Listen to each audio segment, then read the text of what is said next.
It's the Mixed Martial Arts Hour. It is Monday, July 23rd, 2018, and Caesar is home. Welcome, everyone. My name is Luke Thomas, and this is the MMA Hour here on MMAFighting.com. Thank you so much for joining me. I greatly appreciate it. Stack show for you. Not a lot of time to waste, really, because we don't have a whole lot. Let's get to it. Let's see, 12:20. We're going to be joined by Dustin Poirier, one half of the main event for the upcoming UFC Calgary.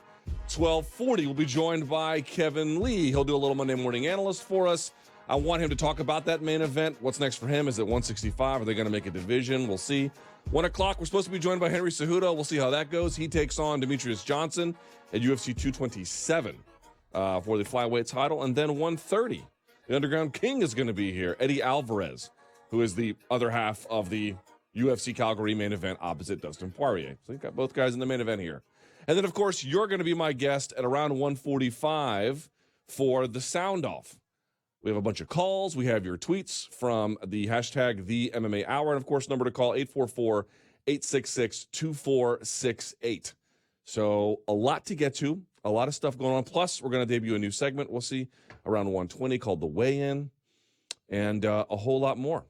Hope you guys had a great weekend. Mine was just fine, I suppose. Let's see. What did I do? Nothing. Well, a lot of house chores. Nothing to really bore you with. Nothing all that interesting. But I did watch UFC Hamburg yesterday, which was, well, that felt like a chore, which we'll get to in just a second. But I'm pretty excited about this coming weekend. I am very excited about this main event. I'm very excited about UFC Calgary. And I'm very excited about today's show. Now, without another moment to waste, let us get to the arroz to my arequipe, the arequipe to my pan, the arroz to my frijole, the MMA's Blicky with the Stiffy, the one and only Danny Segura. Hey, Danny. You have arroz with arequipe? That would be terrible. That'd be rice with caramel. Do you get the Blicky with the Stiffy reference? I don't. How am I 39 years old, white, and cooler than everybody else on staff? That seems like it shouldn't be a fact, but it is. An old school reference there. Oh, it's not. It's not. How was your weekend? Good? All right. What's wrong? Something bad happened? Did you get mugged again? Someone take your lunch money? Give you a wedgie? Well, I actually got my cell phone stolen. Oh, you did? I did. Well, how'd that happen? Very quickly. I also watched UFC Hamburg. I like it. It was like, well, the bad news is I had to watch UFC Hamburg. The good news is I got my phone stolen. Yeah. When did you get your phone stolen? So, I don't know. I went to pick up some food at a restaurant. Friday, Saturday? Set the scene here. This was, okay. So, this was Saturday. Okay. It was Saturday night. I had my phone. Everything was good. I went to a restaurant to pick up food. Then I went back home. Then I realized my cell phone was missing. Uh-oh. Yeah. You lost it at the restaurant? I don't know. That's the thing. When I got back home, I looked for it everywhere. I called. Don't you have that thing where you can find your cell phone if you? I did. So I did find my iPhone, and my iPhone ended up being somewhere in Long Island City. Oh, super Queens. Far, in an industrial area. Yeah. That's a bad area of Queens too, right? Yeah. And I sent a message saying oh, please return the phone. Yeah. Here's this number. That's gone. It's gone. And it's gone. Yeah. All right. Do we have good calls today for the sound off? We're gonna do that a little bit later in the show, but I'm just always want to. And the bar was set for the mouth breathing. Oh, really? Yeah. See, I've been they the first episode they did a great job, but they have since dropped off. But now you're telling me, like Tiger Woods storming back at the Open, they're back, huh? They're back. All right. And the tweets, we're gonna have those as well. Yeah. We're still not. A lot of tweets. Let's pull back the curtain a little bit. We still don't know what to do with the tweets because we have a very narrow show, and we're going to put them back in the sound off today, but we're not sure if they're going to remain in the sound off, right? Yeah, we're looking to add another segment where the tweets will be just dedicated to that. All right. You're on GChat. I'm on GChat. We're ready to go. Are we not? Yeah. I'm going to get to it. Last thing about this, UFC Hamburg. If you had to describe it to somebody who didn't see it in one sentence, what would you say? It was very boring. It was just bad. It was hard to tune in. It was there wasn't much drama in the fights. It was very evenly contested. Yes, a lot of fights. A lot of parity. Yeah, a lot of that. Lots of stalemate, weird scrambles, positions, very boring positions. Yeah, not much in the striking. Yeah. Okay. We'll check in with you a little bit later for the sound off. But I've got some feelings about UFC Hamburger I want to share as well. We'll talk soon. All right. Blicky with the stiffy over there. Okay. So UFC Hamburg was yesterday. Literally, my wife fell asleep twice on the couch waiting for it to be over. Like, she's like, when is this going to be over? And I was like, I honestly don't know. The thing lasted, 7 hours? I believe Michael Carroll, who works at Fightmetric, has measured it. It was in the top 5 for longest UFC events, just in terms of beginning to end, of all time. So, and I believe 4 of those 5 have taken place just since the Fox deal. Double check his Twitter feed. I think it's MJC Flip the Script. So give him a look there. But nevertheless, it was painful. You know what it feels like, man? My family, they own, my brother and my sister, they own a restaurant. Just one, not a chain of them, just one. And I remember one time I went to Spain. We had Kelvin Gastelum on the show. He apparently did not like Spain, but let me make the point here. One thing I noticed when the last time I went to Spain was the food was incredibly good. I was trying to figure out why. How is it that their food is just so much better? But one thing you notice when you go there is the restaurants are real small, right? They seat 20, maybe 30 people, right? But it's not like a Cheesecake Factory. You've got an upstairs and a down. It's not like that at all. Very, very small. Menu, small. Seating, small. And the answer apparently about why their food is so good, a lot of things, right? What naturally grows well there. What are they good at making historically? But one of the things that they always tell you in the restaurant industry apparently is that why is banquet food always either mediocre or bad?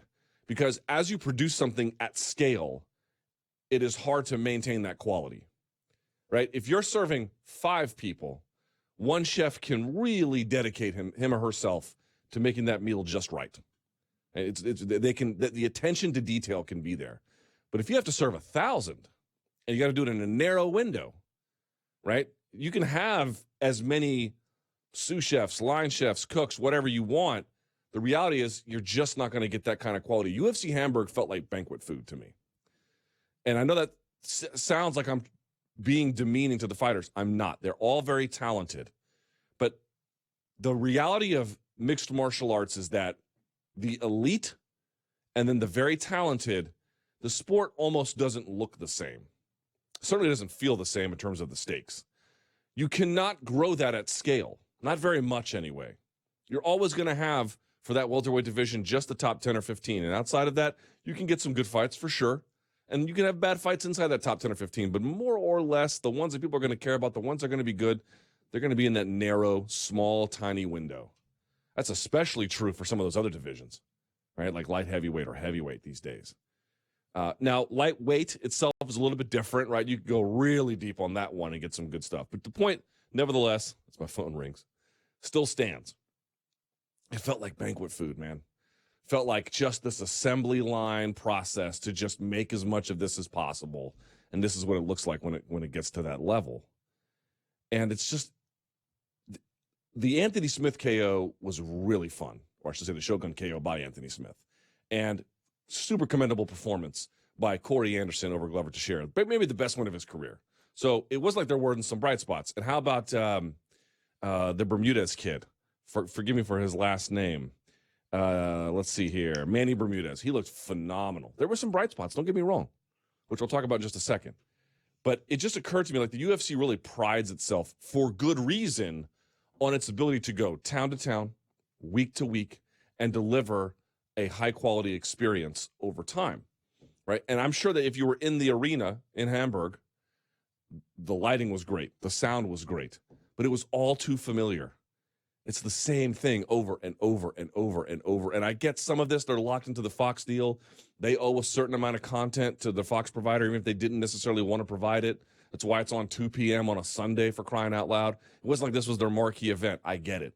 I'm just saying, I'm always reminded of that conversation when someone explained to me, this is why banquet food is bad, and this is why when you go to a place that serves a very small number of people, and they have very talented chefs, that's why the food is so good. And the UFC can be that. The UFC can be that better than anybody. But they can also be this, the banquet side, when they're just trying to push out content out the door. And I'm telling you, yesterday was a chore to watch that. And I know I speak for a lot of people when I'm saying that. Go look through MMA Twitter. Go look at the UFC Hamburg tags on there. It was hard to watch, man. Hard. And if you're just going to produce content, you're going to see elite MMA is a very, very, very, very finite quality.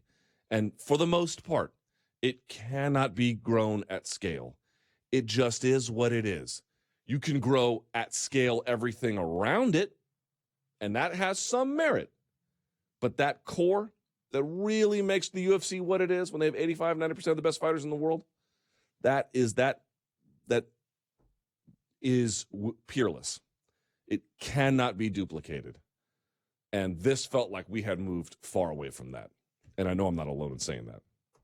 Now, I don't want to start this on I already have, I suppose, but I don't want to maintain this sour note. I actually want to talk about some of the positives that came out of this weekend. I had mentioned Manny Bermudez looking phenomenal. Your ability to rotate on someone, if you have their back via triangle and then you want to rotate to guard where you can refit the position, and how you have to pinch your legs together and control the head and control the arm and maintain your connection to their posture. I mean, I'm telling you, he made it look easy.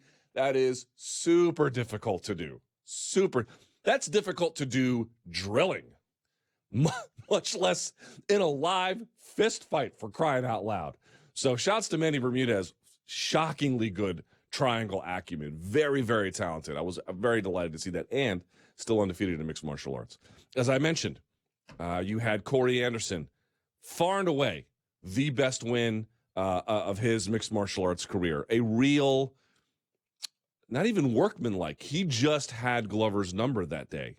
He just had it. Great wrestling, good effective use of his own natural skill sets. Yes, he's developed a lot of other things. Good footwork. He had a nice uppercut he was using. But that was nice to see. By the way, shouts to, I'm going to get some of these names wrong, but I was very impressed by some of them. Alexander Rakic beating Justin Ledet.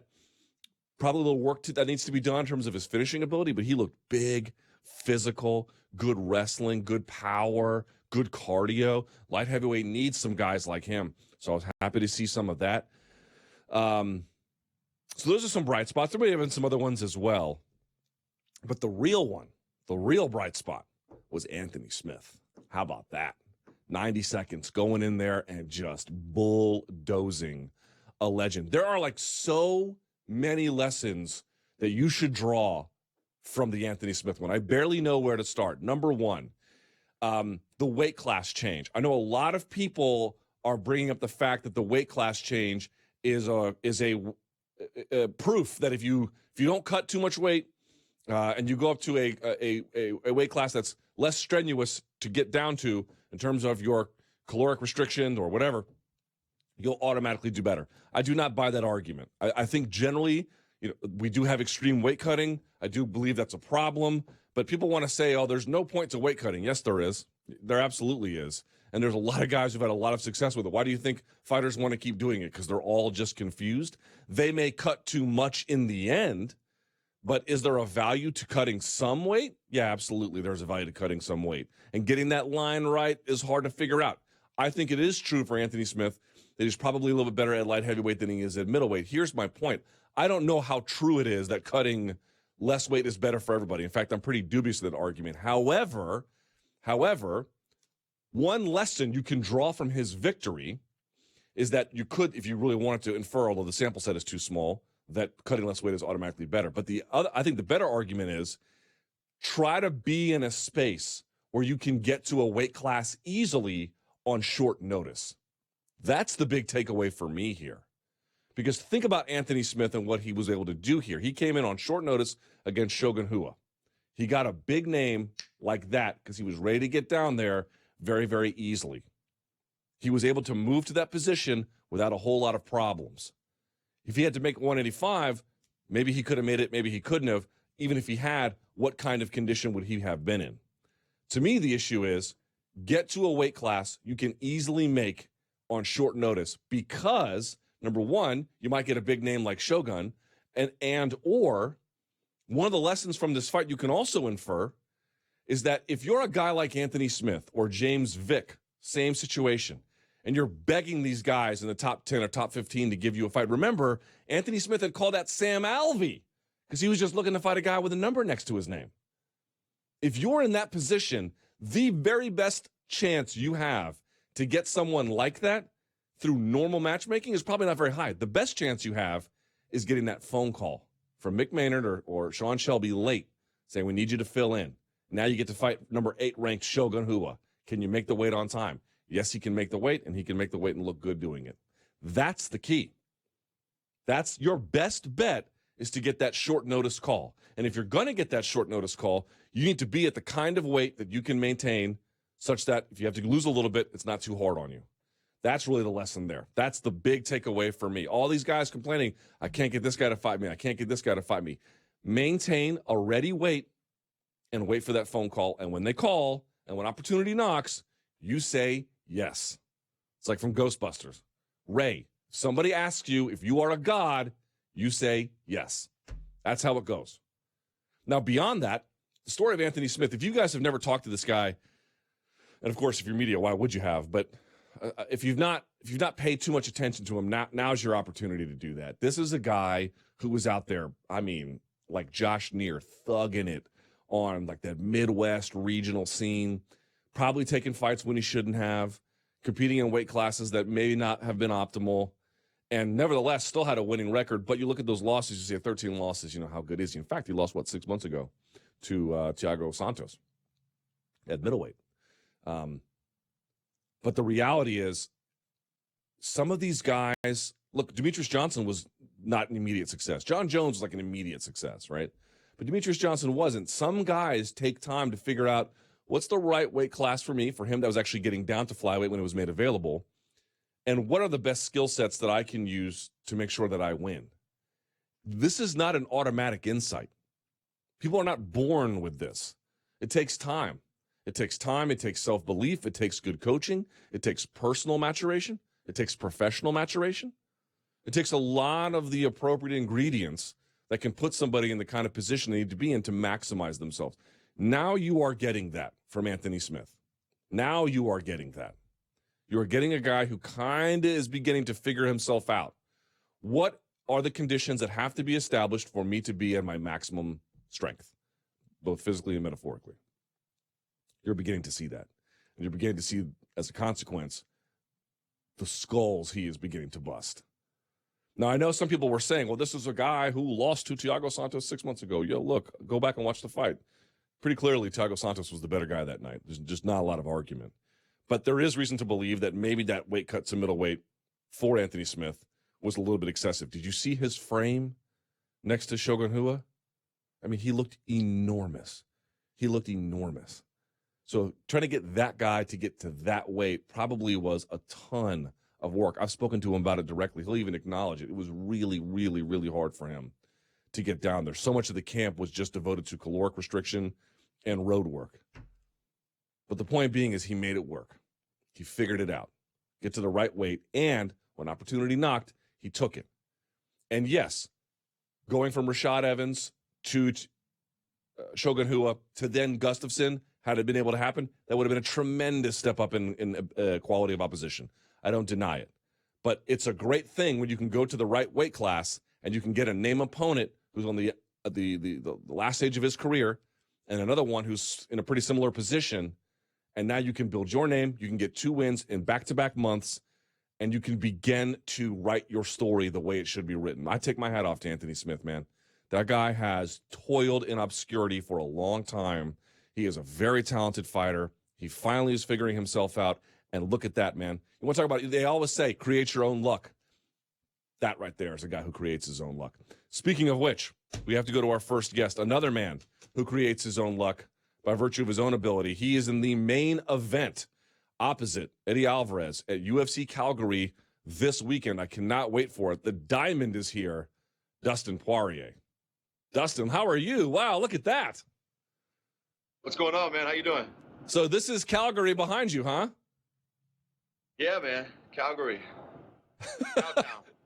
How is it? Give me a sense of how Calgary is. It's nice, man. The weather's nice. It's like 70 every day, 68. The air feels clear. I've been here a couple days now, so it's nice, man. I'm having a good time so far. Canadians are as friendly as advertised, yeah? Yeah, man. They treat me well up here. Hey, let's talk about this fight. You're taking on Eddie Alvarez this weekend in the main event. First things first, do you know if Calgary employs the new unified rules or not?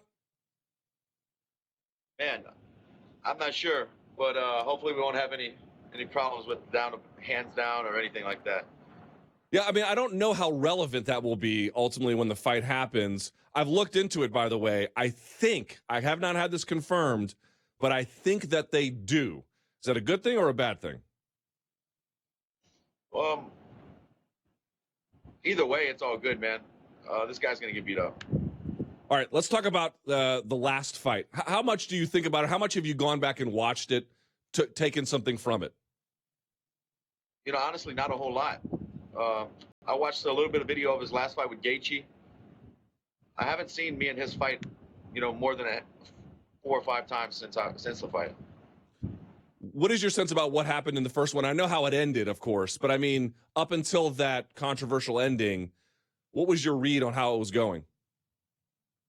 I thought I was in control. I thought I had the timing and the speed advantage, the footwork. I was just I had a better rhythm than him that night and was beating him up. But the way it ended was foul, and we're here to do it again now. Do you still have hard feelings about it? I lost a lot of respect for Eddie as a person with the things he said after the fight, that I wanted out of the fight or that I quit or something like that. I mean, you can look at my resume. I don't quit, bro. That's not me. I think this is business. So when we get in there, it'll be cool to get a win over a guy when something like that happens, but that's not the driving factor behind this. The driving factor is beating Eddie Alvarez and getting a step closer to getting my title shot. I see it's real windy up there. What are the stakes in your mind in this fight? What's on the line? For me, in my heart, I believe a win gets me a title shot. So that's what I'm going into this fight with. Does that mean it's the most important fight of your career? Fair to say? They're all so important. Everyone is the most important. Every next fight is your most important fight. But there's a lot on the line for me in this fight. It's been a lot of years to get to this point, to be a step away from a title shot. And here we are. I'm not going to let it slip through my fingers. I'm prepared to do whatever I have to do and go through whatever I have to go through Saturday night to be victorious. And there's no doubt in my mind I'm going to get my hand raised. And, that's just the mindset I'm going into this fight with. Is this fight, in your mind, going to be tougher than the Gaethje fight? Every fight's different. I feel like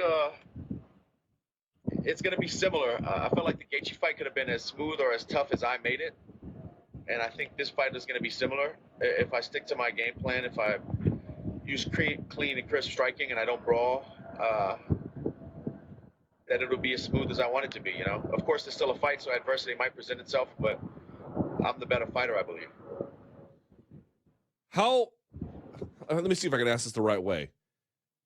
Did you develop an entirely new game plan this time around? Like, how much of the wheel needs to be reinvented here? It doesn't.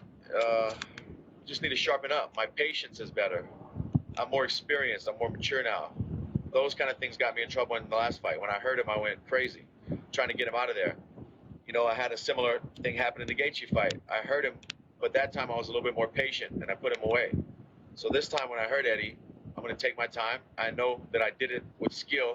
This stuff doesn't happen by chance. So if I do hurt him, I can take my time and put him away. And if I don't put him away there, then it'll happen again. I'll hurt him again. Just got to stick to that and keep it clean, man. How close do you think you were to stopping him that first time? Very close. I mean, as close as you can get to a fight not being stopped. How much do you think the damage he's taken in his career will have an impact in this fight? We'll see. It's tough to say, man. We'll see. But he's had a lot of fights and a lot of wars. We'll see. I'm going out there to hurt him, though. In fairness, I have to ask the same question to you. Do you have, not concerns exactly, but what toll do you think the damage of a professional career has had on you? I don't feel any different. But what they say, the fighter's the last person to know. I feel good, man. I feel like I'm hitting my prime, my stride right now. But there's no secret to it. Fighters do not age gracefully, and I came into this I came into Zuffa with 6 fights on my record. This is my 30th pro fight. So I fought the best of the best for a long time, you know, and I'm sure to some degree that takes an effect on you. But like I said, I'm feeling great right now. I'm feeling like these next few years are my prime years, and I'm going to be a world champion. You know, it's interesting. You had this, you've always been really, really talented, really, really good. But you had this sort of, I don't know, reputation exactly is the right word, but you were sort of known as a guy who would go out there and really have these exciting, you know, all-out wars, and you still put it on the line, but you're a lot more calculated than you used to be, a lot more clever in terms of at least what you're showing. When did that switch get flipped where you went from a guy who was, yes, still an action fighter, but a much more, you know, it's much more surgical than it used to be? I think that I don't know if there was one fight where it happened. I think it's just an accumulation of fights at this level. You know, you can't keep making simple mistakes. You know, if you do, you're out of here. It's one thing to get to the UFC. It's a whole other thing to fight 20-something fights here and stay here at the top like I have and be in title contention over and over again. You have to learn, or you know, you have to evolve, and I think that's what it is. I can't pinpoint one single fight, but I feel like things outside of the cage has helped this happen, this growth. You know, I'm a father now. Being a father has taught me patience. It's put fighting in perspective. Fighting used to mean everything to me. It was life or death. I still give it my all in training and really care about it, obviously, but this is just fighting. When I go home, I'm a father and a husband, a son, a brother. This is just fighting, man. And it's easier to do now that I think about it like that. When did you become a philanthropist? So for folks who may not know, I think for the last few fights, maybe longer than that, correct me if I'm wrong, you've been auctioning off your Reebok fight kit, right? And then donating the proceeds to various charities. First of all, did I get the mechanics of that right? Yeah, I started a nonprofit myself. Before that, me and my wife were auctioning off stuff and from fights and you know, doing charitable stuff with it, just with us, like no name. It was just, we were doing things like that. And then we decided to start a nonprofit, the Good Fight Foundation. If you have any interest in it, you can check it out at thegoodfightgroup.com. But that probably was either the first fully auctioned off everything I wore to the cage and used it for charity, probably was either the first Eddie fight or the Jim Miller fight, maybe. It's been a few fights now, but yeah, we do whatever we can do in my immediate community where I grew up at, and look for things that we can help out with. This time, for this fight with Eddie, we're going to be doing 500 backpacks filled with school supplies for the year, and we're going to be adopting, like sponsoring a teacher's classroom and updating them with all new computers and just a bunch of stuff like that. So I'm really excited, man. When did it occur to you that that was something you needed to do in your life? It started happening whenever we were moving back to Louisiana from South Florida, and we were packing up a moving truck, and I had these plastic drawers, and I had like a room that I kept all my training stuff in, and I had these plastic drawers filled with fight shorts and fight gloves with like dried blood and stuff on it. And you know, like I was saying a while ago, I have a lot of fights in this organization. So when you're young and you first fight your fight in the WC and the UFC, you want to keep the shorts and gloves and you want to frame them, and it's awesome, you know. But then you have 20-something pairs of bloody fight shorts and bloody gloves and shirts, and it just becomes too much. So we were moving, and I was like, I can't believe I have all this stuff. I forgot about, you know, all these fights. And then, you know, you don't just throw that stuff away. It means a lot to me, but I was like, maybe we can sell it, and then that's what we decided to do. That's really where it came from. And the nonprofit, is it strictly about giving kids school supplies, or does it span other needs? Yeah, it spans other needs. We worked with a widow of a fallen police officer in my hometown of Lafayette, Louisiana. We've raised 1,000 meals for the homeless. We've done school supplies and necessity kits and new furniture for a women and children's shelter. And now we're doing school supplies. It's whatever we you know, there's always so much going on in this crazy world. And it's not just my local community where I'm from. I would reach out and help out with anything. We just do it there right now. And yeah, we don't have any particular set goal. We do whatever's going on at the time. And you know, it's back to school right now. School season's about to start, the school year, and that's what we've done. Let's take it back to the fight. I'm looking at your Instagram feed here. You and Eddie did a promo tour. I guess this was around June, about a month ago or so. and it was in Calgary, and the caption for the photo is "Take it in blood." Now, what does that mean exactly? It means that I'm going to go out there and earn it the hard way in blood. I'm going to earn my title shot. I'm going to earn this win. I'm going to take everything I want, and that's exactly what's going to happen. This isn't this is a sport. This isn't a game. This is war when we get in there. Have you ever thought about how some of the losses that you experienced, that you're overcoming them, like beating Gaethje, getting to this position? It's a long road. It's a super long journey, but maybe that was the right journey for you to maximize all of the skills that you have, actually. Yeah, maybe so. Everybody has their own path. Everybody peaks at different times. Nothing in my life was ever easy. Adversity teaches a man a lot about himself. I'm well acquainted with myself, man. I know what's going on. I know who I am. And this is just fighting. Tune in Saturday. Watch me go to work. What was the biggest lesson from the Gaethje fight? To check inside leg kicks, man. Damn. How long did that take to recover? A while. I had a small tear in my quad. I strained my MCL. I had a lot of physical therapy done. I had a range of motion was gone for a while. I honestly, man, I couldn't wrestle and I couldn't run at all for a month after that fight. Not even. So I lifted weights a lot. I got on a strength program, put on a couple pounds of muscle, did everything I could do to stay busy. And it hurt for a while. But in terms of your own sense of self, I'm sure you went into that fight thinking you knew you could beat him, but beating him in the way that you did you take anything extra from that?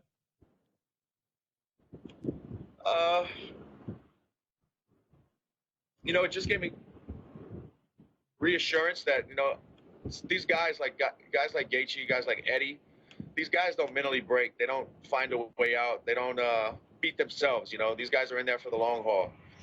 And it just reassures that technique and patience. When your body quits on you, it doesn't matter how mentally tough you are. All these guys are tough, and the same thing's going to happen with Eddie. He's a warrior. He's a dog. He wants to go out there and fight. His back's against the wall. He's in a dangerous spot in his career, and he's going to leave it all out there. And when his body quits on him, there's nothing he can do about it. That's the beautiful part about fighting. Do you make anything of the fact that this is the last fight on his UFC contract? Yeah, like I said, he's in a corner. He's going to be a dangerous fighter like always. He's going to leave it all out there. That's what kind of fight it's going to be. Now, you mentioned and you believe that the winner of this gets a title shot, and of course, you intend on being that guy. My question is the following. Do you believe that the UFC lightweight title will be contested in 2018? Yes, for sure. I do. I believe it's going to happen at the end of the year. And if it's not me, it'll be me at the first defense of next year. So do you think Conor's going to get a shot immediately? Or, I mean, how's it going to – tell me the breakdown in your mind of how you think it's going to go. In my mind, I feel it's like this. It's Conor and Tony. One of those guys are going to fight for the belt. And then I'm next. Okay. And you think this will all happen inside 2018? I think one of the defenses will happen at the end of this year, yes. Now, if for some reason that there is no defense in 2018, what is your position on interim title fights? I mean, I'm not against them. I think they when a champ is out injured for a long period of time or something, I think it makes sense. If there's an active champ, I don't really feel it makes a lot of sense. It just depends on the scenario and the circumstances. So let's play analyst if we can, Dustin. You're an accomplished fighter, jiu-jitsu black belt. You know this game better than just about anybody. Conor takes on Khabib. Who wins? I'm leaning towards Khabib in that one, man. And why? Because he's just so overwhelming? Yeah, and if Conor can't stop him in the first few rounds and Conor starts to slow down, I think the wrestling's really going to start Get too much. And then if Khabib ends up fighting Tony Ferguson, how does that one go? I think Khabib wins there too. Wow. I mean, So you think we saw Kevin Lee take down Ferguson, and I think Khabib's gonna be a lot harder to submit. I think the Ferguson fight's a little bit more. You know, he's unpredictable and funky, man. So I think that might be a little bit tougher matchup for Khabib with Ferguson's wrestling and unpredictability. But you know, man, it's hard to play MMA math and think about these scenarios. Anything could happen in this sport. do you do a lot of visualizing fight week?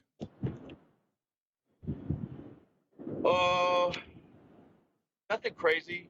You know, every night when I go to sleep, I think scenarios that can happen. Think of how it's going to feel if I can.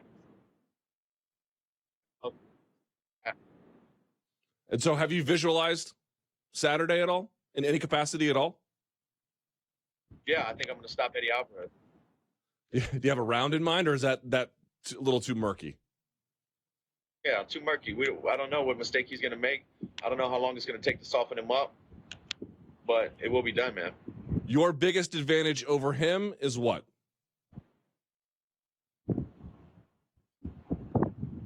Technique, speed, youth,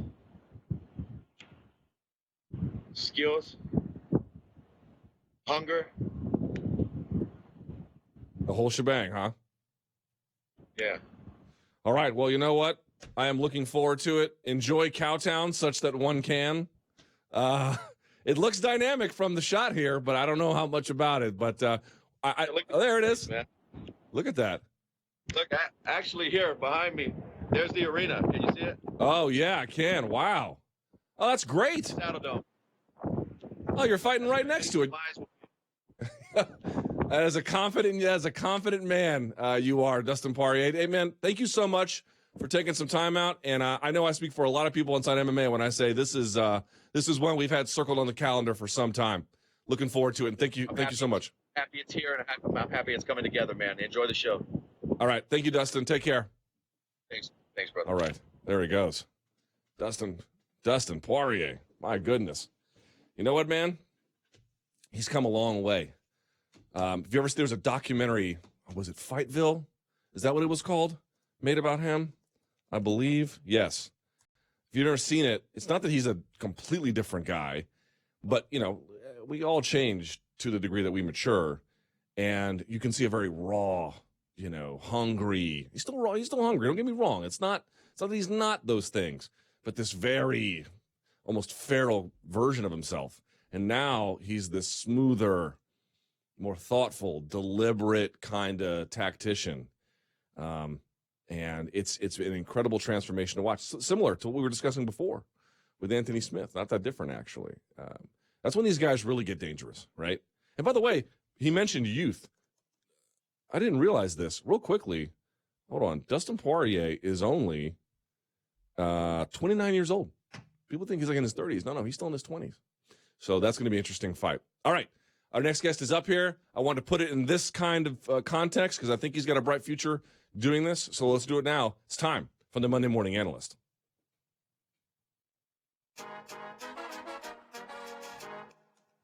All right.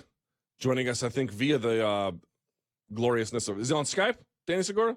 Yep. Joining us now via the gloriousness of Skype is our friend and one hell of a fighter and a burgeoning analyst as well. The one and only Motown Phenom is here. Kevin Lee. Hey, look at that. Sun's out, guns out, huh? What's going on? Yeah, look, I got to do it sometimes. You know what? I follow you on Instagram, Kevin. It looked like your trip to Asia completely changed your life. Am I wrong in assuming it had a big effect on you? No, I mean, I think that's exactly what it is. 6 weeks out, just kind of like going between 6 different countries, traveling, getting to see like different cultures, getting to see the different ways that people do things. I think it did, and it really changed me for the better too. It really just opened up my mind, and it just gave me a whole lot more experience too. And I feel like that's really gonna come through in the way that I'm preparing for fights, and the way I'm gonna get in there with people. How so? Give me a sense of that. Well, I just got to see like the way that other people are even training for fights or what they do. You know, everybody's body kind of moves different, and like even in cultures, like people just move different. And like like even when I was over in Japan, you know, the way that they trained, the way that they prepared, everything was real.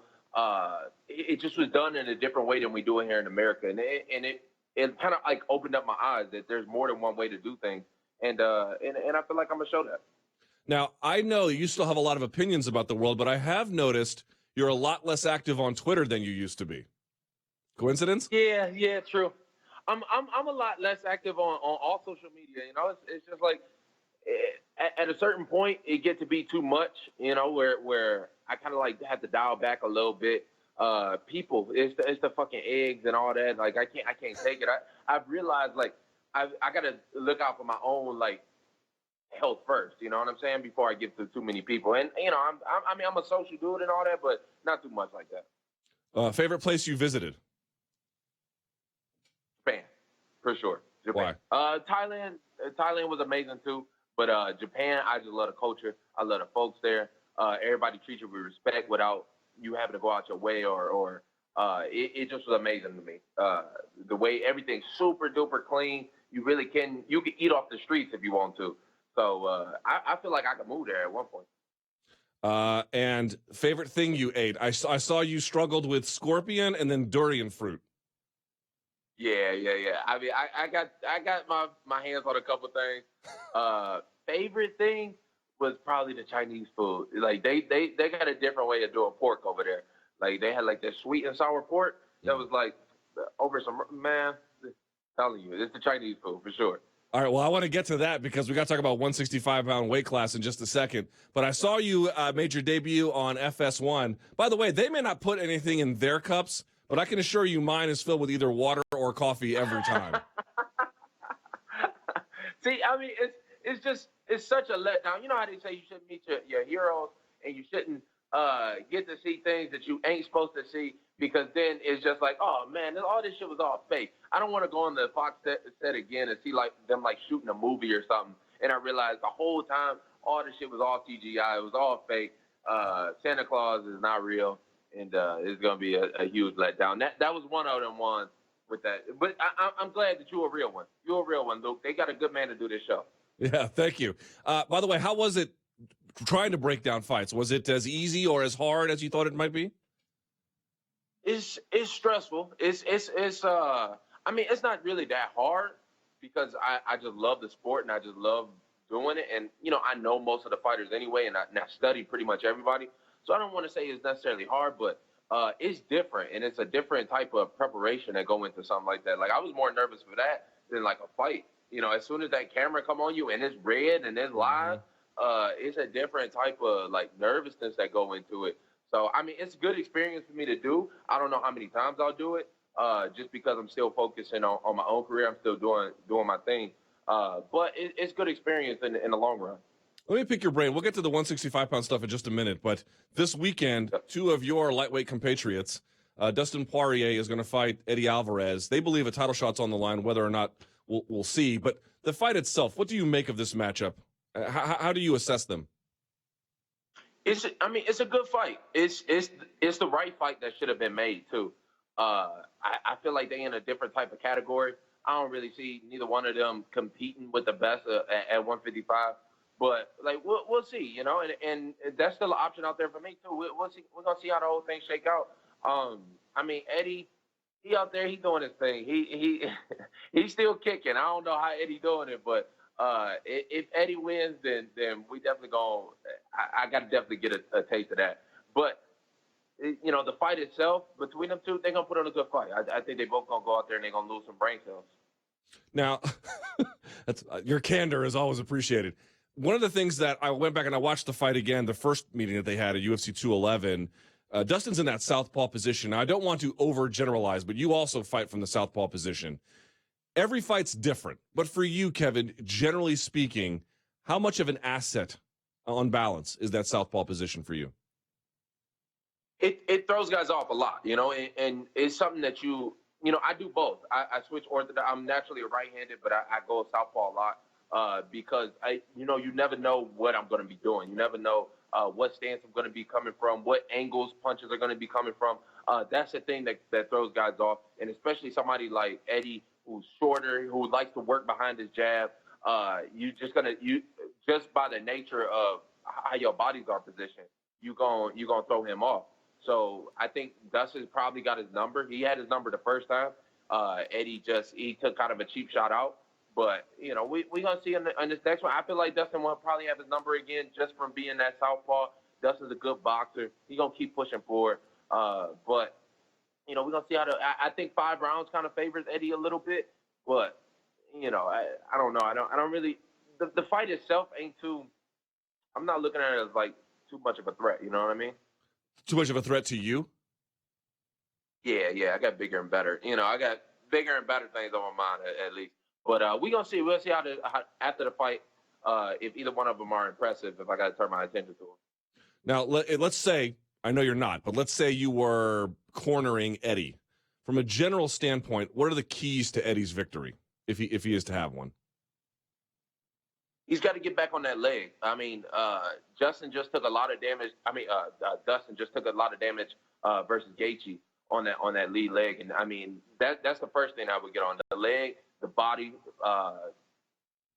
He's just been taking a lot of damage lately. So I would try and eat up that damage that he's already taken, take him down, really show that it's a full MMA fight too. I feel like Eddie is a little bit more versatile. Eddie probably is a little bit more well-rounded. He got to use all of it. If he just stand up and he just try and go to war with Dustin again, he gonna get his ass whooped again. So if he was smart, he would do something different. But honestly, Eddie's an old dog. It's hard to teach old dogs new tricks. He gonna come out there. He gonna do the same things that he been doing. And I don't know if he gonna make the necessary adjustment. Yeah, and Poirier had the big power advantage, it looked like, in the first fight anyway. But you mentioned something about the damage, all those leg kicks that Poirier took at the hands, or I should say the legs anyway, of Gaethje. When you look at that as a fan, you look at that and you say, okay, that's really bad, but he'll heal from that and he'll go back to normal. Are you suggesting that there is no normal to go back to when you take damage like that? Not that much, especially on the nerves. They take a long time to heal. It's more than just like a muscle damage or structurally. I think once it get hits again, it's just like being knocked out. Once you get that button touch, it can be touched again. And if he got deep into that nerve, you can get it touched again. So I think maybe he should have took more time. I don't know. I mean, I don't know how bad his leg is, but I'm pretty sure there's still some damage from there. That's a tough one to try and heal in 6 months. Trust me. I mean, I'd have had Ethan kick me in the leg, and Ethan kicked way harder than Justin Gaethje. So it takes some time. Yeah, I was about to say, how long before you felt like you were back to normal after the Edson fight?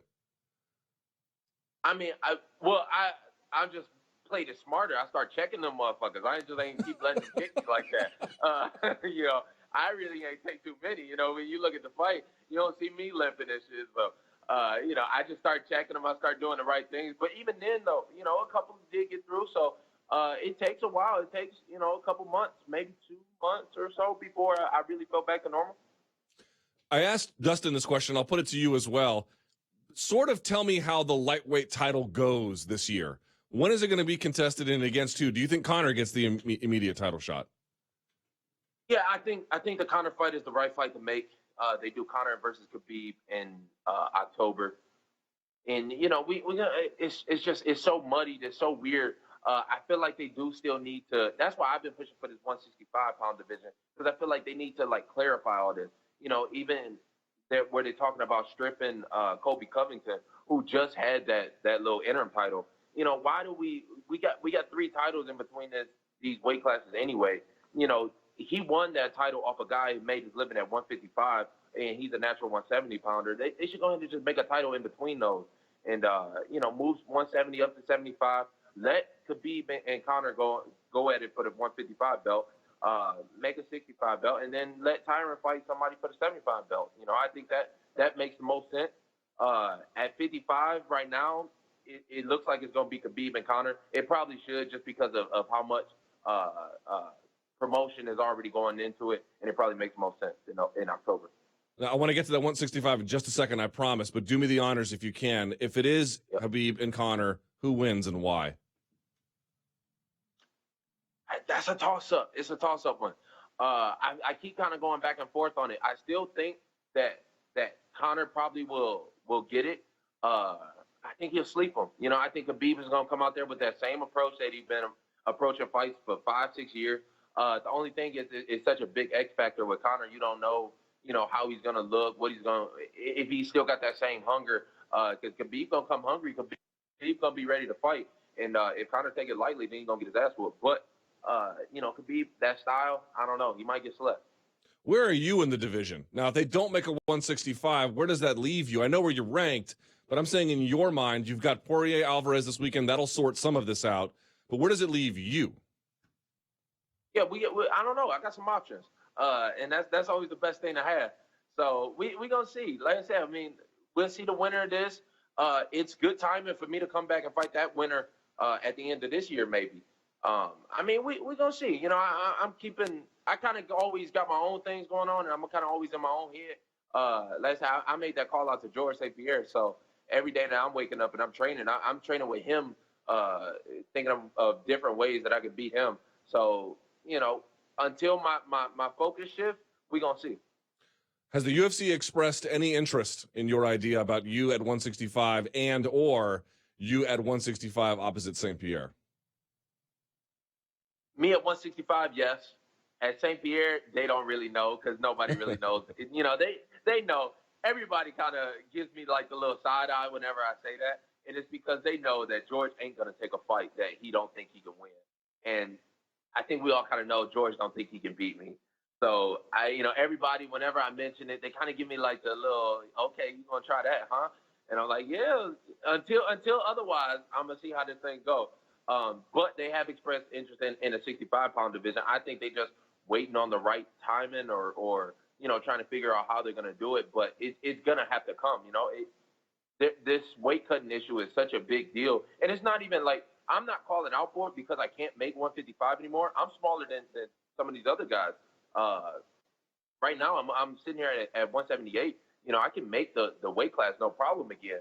It's just, we have to do something about this weight cutting issue. The only commission to look at it was California. And the way that they came up to fix it, they added a 165 and a 175-pound division. That's the only solution that there is. Everybody knows that this weight cutting thing is a problem, but nobody's coming up with no fucking solutions. Everybody's just kind of, waiting for somebody to die. And I don't feel like that's the right thing to do. I think you have to take at least one step in the right direction. And then just see how it goes. It's really no downside to it. Is that what you believe, that it would take something catastrophic for major structural change to happen inside MMA's weight classes? Yeah, and it's a shame too. But I mean, it's happened again and again and again in all these combat sports. You've seen it in boxing, you've seen it in wrestling. They just did it a couple years ago when the 3 kids died in the sauna. They went ahead and changed all these weight classes. I mean, that's what it's going to take. It's unfortunate, and it could be, and people kind of gloss over it too. Uriah Hall, I trained with, the man had a seizure cutting weight for fights, and it kind of gets swept under the rug, and it kind of goes like, oh, he was doing his own thing, or he wasn't worried about him, but the man had a seizure getting ready for a fight. That's not a joke. That's not like, it's more serious than I think people realize, and it's my health on the line too, along with it. So if I can take and all I got to do is just step up and just talk about it and try and make some change happen, then that's what I'm gonna do. But the rest of these motherfuckers they too scared. They won't do it because they don't want to step up and say what they really feel. Do most fighters roughly your weight class, let's say 155, 170, somewhere in the welterweight, lightweight space? How receptive are they to this idea of a 165-pound division? What's the word on the streets? I don't know. Most people, especially 155ers, that I talk to, like, they all want it. We all are about the same size. A lot of these guys are 85, 90. You see guys like Paul Felder, guys that I've fought. I fought Jake Matthews and Michelle Prazeres, and all these guys are way bigger than me. And it's like, even Edson was, a little bit bigger than me too. It's like we all doing the same thing to compete against each other, it doesn't make sense. If we can make it a little bit safer and we can make it a little bit more fair, like that's all I'm calling for. Is just a fair, even playing field for me to go out there and compete with somebody without having to kill myself to do it. Now, I certainly understand the merits of the argument. I'm going to be candid with you and tell you I'm a little bit skeptical on a couple of fronts, but maybe you can convince me about something I'm missing. Playing devil's advocate, I certainly acknowledge the dangers of extreme weight cutting. It would be a fool to not. But the natural response would be, why not just fight at welterweight? To that, you would say what? Well, I mean, I'm asking for a fair and equal playing field. You know, you're going against guys that are 6'3", or just carry around 15 extra pounds on them. You know, a lot of these guys at 170, and it's documented. They're all coming in. They step into the cage at 195 or, you know, sometimes 200 pounds. If you look at even what California put out, you know, they put out the weights of people the day of, and a lot of these 170 pounders like 195 or a little bit above. And you see, like in a fight, I think I'm still behind. That's why Dos Anjos lost that fight to Kobe, is because Kobe had 10 pounds on him, and all he has to do is lay on him and lean on him and make him carry that weight. It's different at the highest levels. You know, at the lowest levels, yeah, you can do that. But at the highest levels, the 10 pounds, it makes a huge difference. If you do a 165, you won't have these guys cutting from 200 all the way down. You have guys from, like, you know, my size, about my size, and those guys will go up to 175.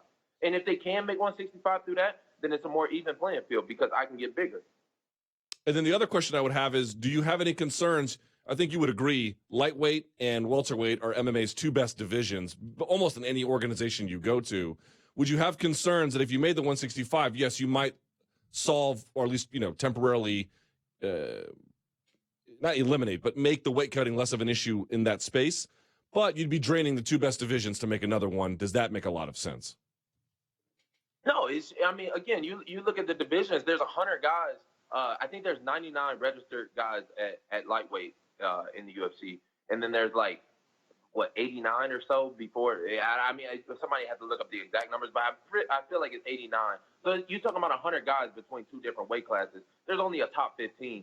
And all these guys, everybody from top 25 could all be champions. So, of course, they can make another, you know, you can add a top 15, 165 right now, and keep a top 175 top 15, and it just be just as strong as 170. You know what I'm saying? Mm-hmm. There's so many guys. There's so much talent. The talent is there. It's the same thing as they said about, you know, adding 125 for the women. You know, yeah, it's going to take some time to cultivate that, but I think it would be even easier because you already have so many guys in between these weight classes right now that could fill that up. And where it's at, it's always going to be, you know, the talent is always going to show up. You know, you're a bright guy, which makes me wonder why you're wearing a Brooklyn Nets hoodie. How can you support that team? I don't even know what it is, to be honest with you. This is just a little workout hoodie. I'm going to go for a run as soon as I get off the phone with you. You know, it's just, I'm going to get it sweaty. I'm going to plug it up. I don't care. All right. So you're not a Brooklyn Nets fan. It's just clothing. Yeah, I don't even know what it is. You know, sometimes through the fashion and stuff that I'll wear anything, to be honest with you.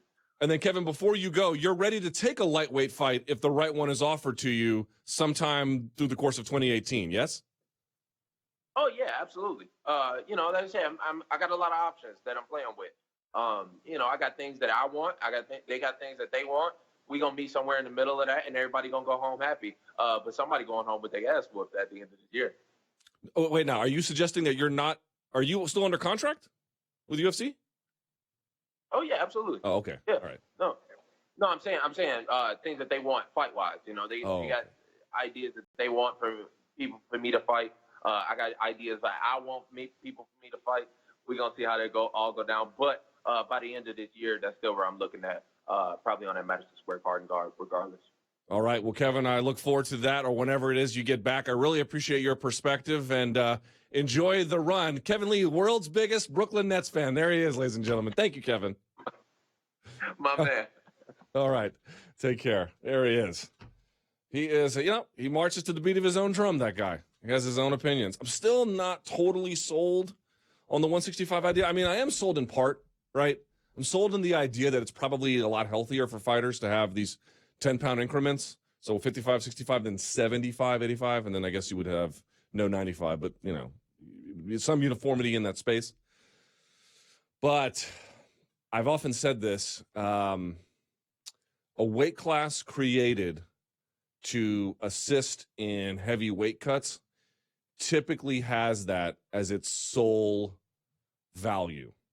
In other words, if you make a 165-pound division because you're like, man, these weight cuts are really bad, okay, that's fine. I agree. The weight cuts are bad. And in fact, it might actually help, but then that's really its only function, that promotionally this is not going to be a weight class that a lot of people are going to be getting behind. And I'm telling you, man, I remember this so distinctly. When was this exactly? Can't get the year right. Like 2007, 2008. I remember so vividly we would have these debates in MMA, and I'm telling you, I heard this on the radio. I heard this on TV. I heard this from fans at events. They would say things like, you know why MMA is so much better than boxing? I'm not asking you to agree with the assessment. I'm merely relaying the conversations and talking points that I had heard. And they would say things like, you know what makes MMA so much better than boxing? Is that there's only 5 weight classes. Lightweight, welterweight, middleweight, light heavy, and heavy. And that was at the time when light heavy was still, you know, like one of these marquee weight classes. And now you're going to get all these extra weight classes and you're going to add another one. I don't know how that's going to go. Speaking of title shots, we go now to our next guest. I don't know if he's on call or if he is on Skype. Which one is he, Danny? Where is he? Skype. All right, we go now to the magic of Skype because this gentleman will be facing Demetrious Johnson for the second time when he contends for the UFC flyweight title, the one and only Henry Cejudo. The American Dream is here. What's up, Henry? How are you? I'm doing good. How are you guys doing? Doing quite well. Henry, I've been stalking your social media in preparation for this interview, and I have noticed that you have taken, correct me if I'm wrong, it appears that the training for this camp is different in every capacity than virtually any other training camp you have had. True or false? True.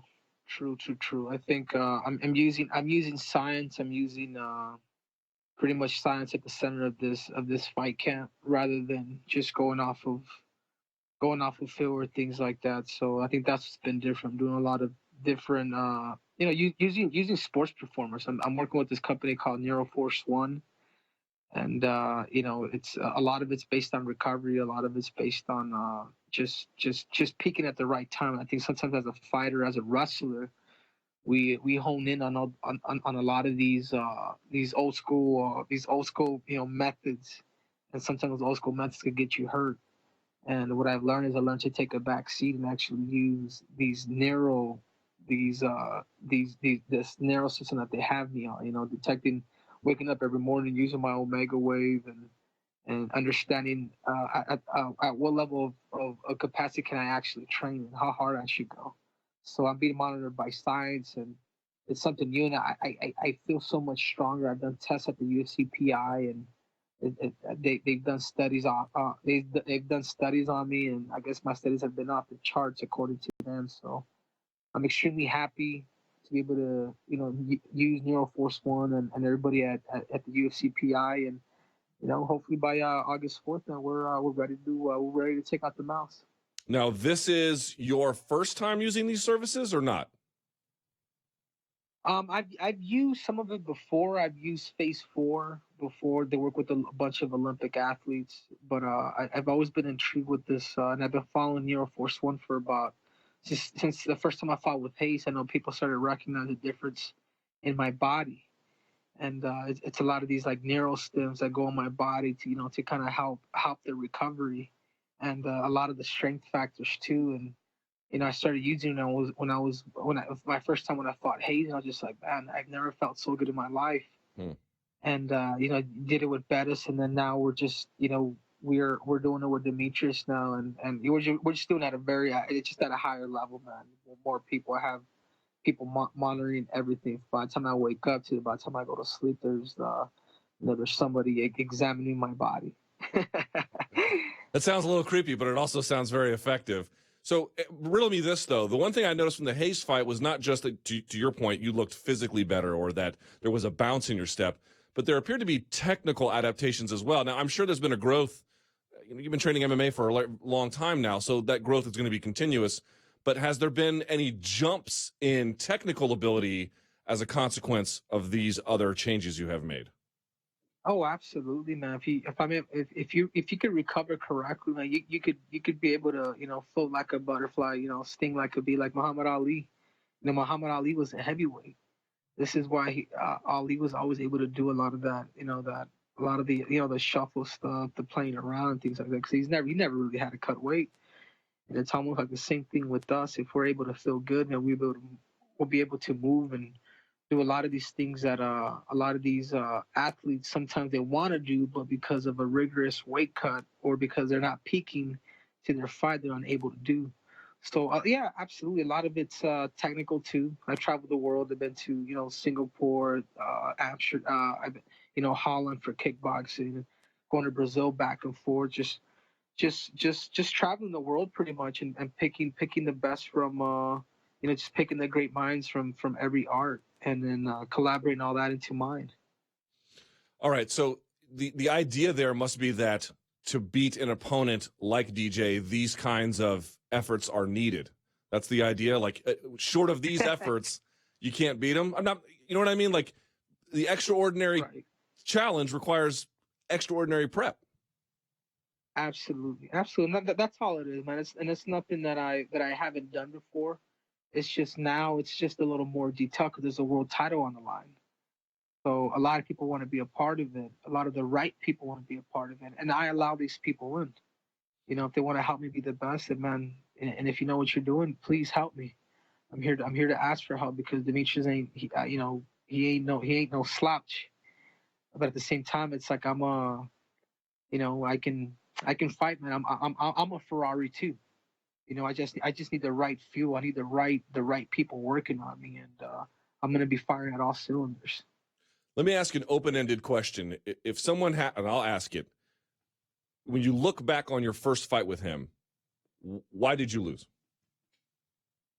I think a lot of it I'd probably credit him. I think I credit him. I credit his coaches, the game plan. I should have never gotten the clinch. I don't know if we respected his clinch as much as I did after the fight. I was like, God, just precision. But a lot of it too, Dan, was just a timing issue.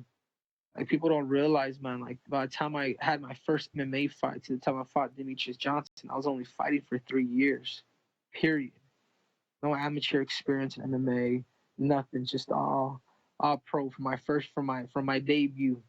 After fighting for a year and a half, I signed with the UFC, and then slowly, catapult to the championship fight. So a lot of it was time too. So a lot of it I would credit Demetrious, a lot of it I credit myself too. Like I wasn't ready. So when people ask me, how do you beat Demetrious Johnson? When this happened 2 years ago, and I look back and I just thought, I'm just like, dude, I just need time. It's not a technical thing. It's not a tactical thing. I take that back. It's actually everything, and that's why I use the word time.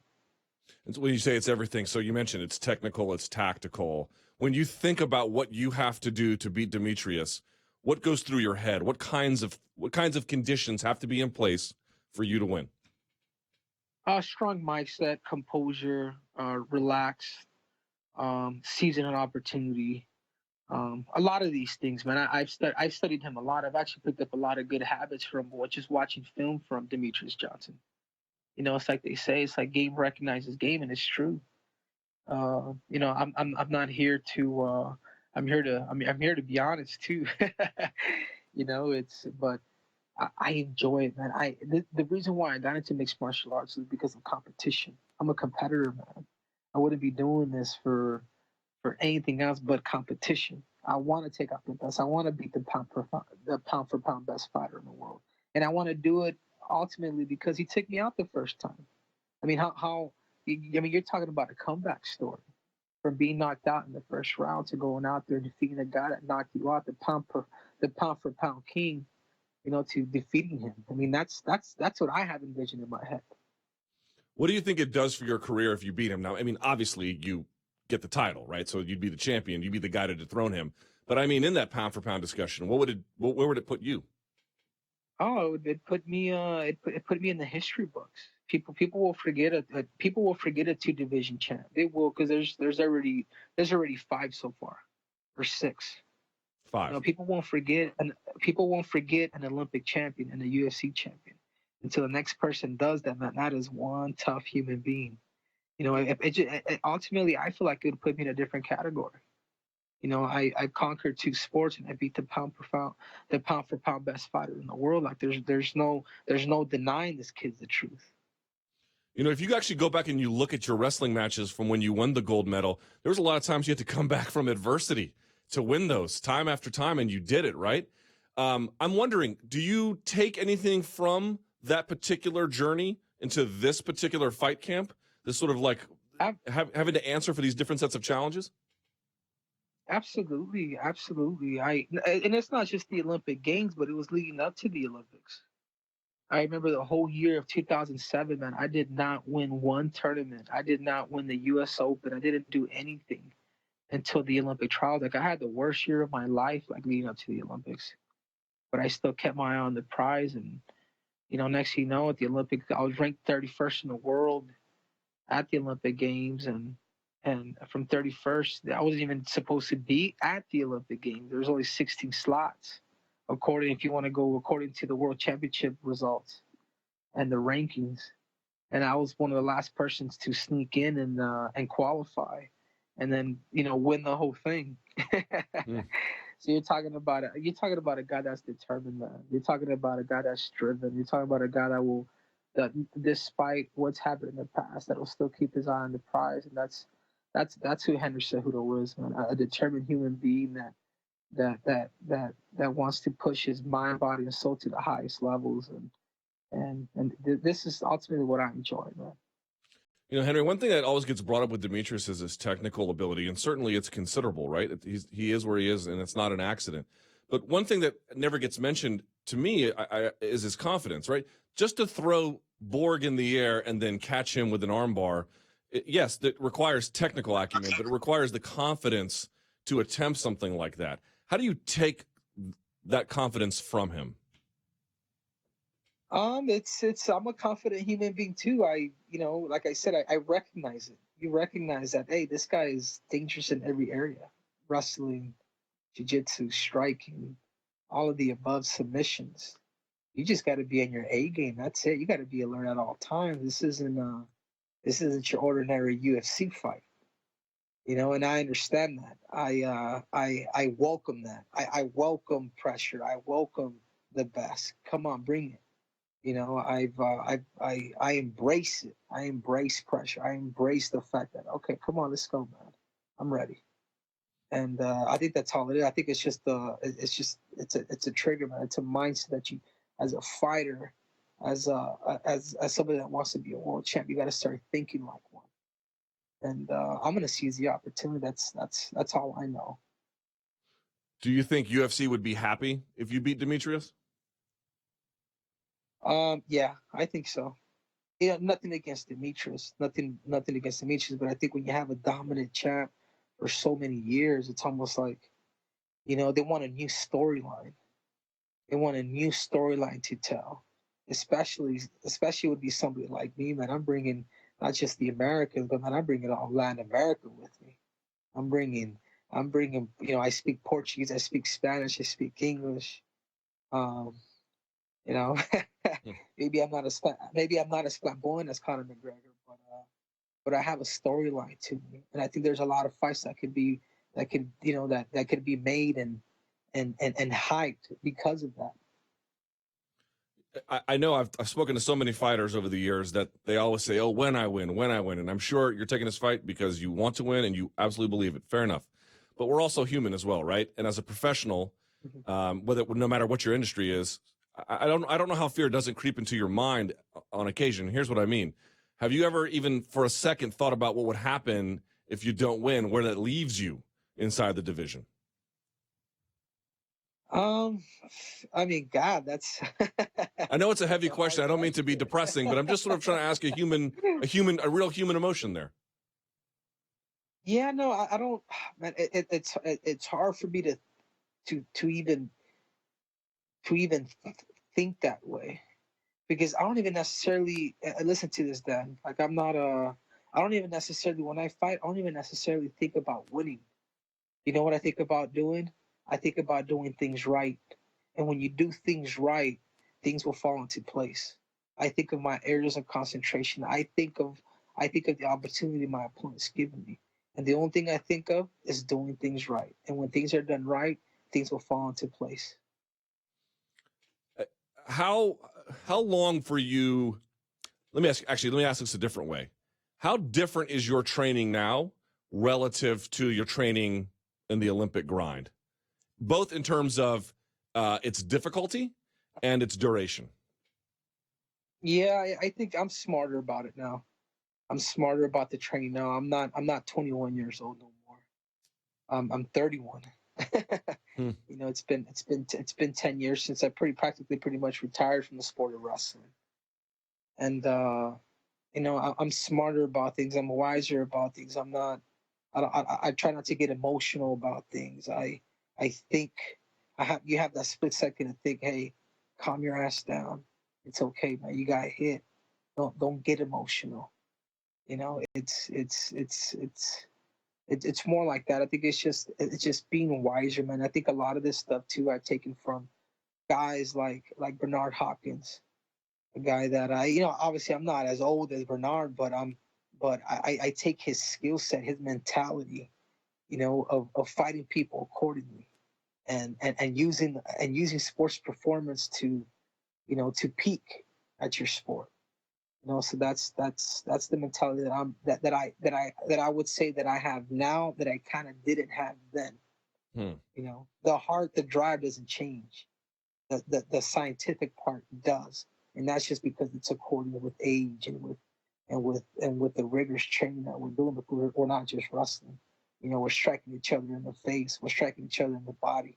We're throwing knees, elbows, kicks, and it's a little more brutal than just the wrestling act. What was the most beneficial overseas trip you took?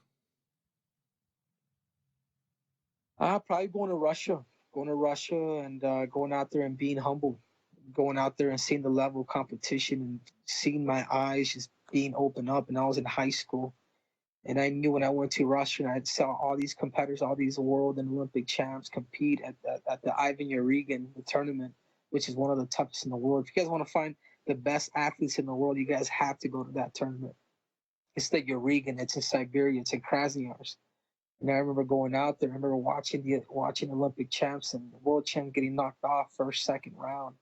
I'm like, what the heck? But it opened my eyes. It let me know that, hey, man, I'm not gonna forego. I'm not gonna go to college. I'm not gonna go to a Division I and wrestle like everybody else. You know what I want to do? Is I want to be the best in the world, and that's exactly what that's exactly what I did. And it was thanks to the Russian culture that completely changed my mind. I don't know if anyone's ever asked you this. Maybe they have.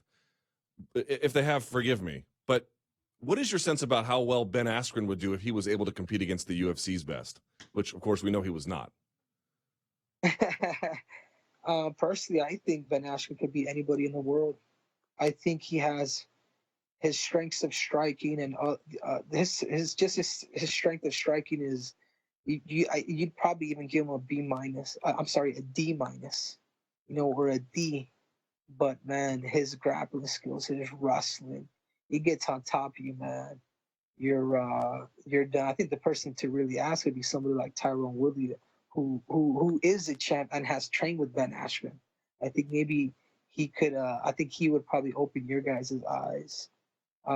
He would be a scary guy to fight just because of the fact that he's able to use his leverage and he's gumby, he's flexible, and he does a lot of things from jiu-jitsu. He's very diverse, and he's a scary fight for anybody, even for Tyrone Woodley, for any of those guys. So I personally think Ben Askren would be one of the best.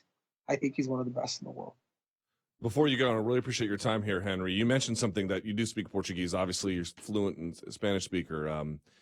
But it seems like the UFC, they've had some success in building some of these South American Spanish-speaking markets. So obviously, we're not including Brazil. Brazil's already well taken care of. But, you know, they just were in Chile. They're going to be in Argentina. Obviously, they've had many shows in Mexico. But it still feels like they haven't quite broken through, right? Like they haven't quite had this uproarious moment. They got close with Kane, but not quite, right? If you win on August 4th, can you usher in this age of development of Spanish-speaking Latin America and I guess part of North America as well? Yeah, absolutely. The thing is, I speak good Spanish. Spanish was actually my first language growing up, and I understand the culture. I understand the culture. I understand what the people want. You know, I'm a warrior. I'm a you know, it's what they call it, guerrero in Spanish, and absolutely, man. I think it would be dumb for me not to even fathom or not think about taking over all of Latin America, for sure. Well, Henry, I got to tell you, you got me interested, man. I saw the training on your Instagram, and I know what this means to you. I know what kind of competitor you are. August 4th cannot come soon enough. I wish you nothing but the best of luck. Thank you for spending some time with us. And, man, I'm excited, really excited. No, thank you. Thank you, guys. I appreciate it. All right, take care, my friend. There he goes. All right. I got to tell you, if you haven't seen his Instagram page, you should check it out. Old boy is out there putting in the work on the mats. All right, so we're going to be joined by Eddie Alvarez in about 7 or 8 minutes or so. I want to take a moment. We don't have any branding around it right now, but we're going to add some. It's time for the weigh-in. And it's a sort of an editorial comment that I want to introduce to the show. I like having guests. Having 4 is actually too many. It actually interrupts the rest of the show. Happy to have all the guests that we have. Don't misunderstand me. But I like to bring in I used to do a live chat or just opinion for 90 minutes. I want to bring in a little bit more of that to the extent that we can. Now, let me get on with it because the preamble's gone too long. This is my point. I have had a total rethink about Conor McGregor's sabbatical from MMA. Now, it's not that every part of it is great, right? He did get into the mischief in Brooklyn. That was not great. And I think there's going to be some kind of resolution around that this coming Thursday. So that should be interesting. But here's my point. I think a lot of us have been frustrated, right? We want him to get out there. You are in your prime is the argument that we have all made. What are you doing? You're taking some time off. Okay, fine. But this much to the point where you get stripped of not 1 but 2 titles, that seems inadvisable. And I think some of that still probably is true, right? What is the appropriate amount of time off? It's debatable. And what is the appropriate way to act during your time off? Well, some of that's not debatable, but of course, even in the legal side of things, some of that is debatable too, right? What's the time best spent?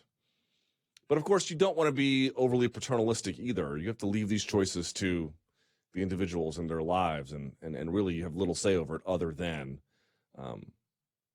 what runs afoul of the law. But here's my point. I kind of thought that this was a bad idea for a long time, at least this much time off. I kind of thought it was a bad idea to be this absent. I thought it was a bad idea to just let your prime go. And it's not to say that there might not be costs down the line, but here's what I do know, and the rethink that I've had around this issue. I have made the point before on this very show several times that we are breaking these fighters, man. Breaking them. They do too much media. I am part of that problem. They do too much weight cutting. We are all part of that problem. And them too, they have some ownership over that problem. Too much travel, not enough pay. I'm sorry, but the anti-doping protocol is absurd. Right? All of these different factors where you have guys like Max Holloway in his prime only now kind of coming around, and all these other fighters pulling out constantly. And you saw Alexander Gustafsson this very weekend, injured, sick, injured. Can't do it. Or you get guys and ladies like Ronda Rousey who have a couple of things that don't go their way and they're gone. Look at Cain Velasquez. Now he's eyeballing WWE. How serious, I don't know, but more than that, he's eyeballing MMA, it appears. And that's okay. That's their lives. They're going to live it the way that they want to live it. Here's my point. We are breaking these guys. We are breaking them. I've said it before. I will say it again. There's too much demand being put on them, whether it is external because of the game itself, whether it is on the mat because of the nature of the way that they train and have to train, frankly, to be good. So you ask what the rethink is.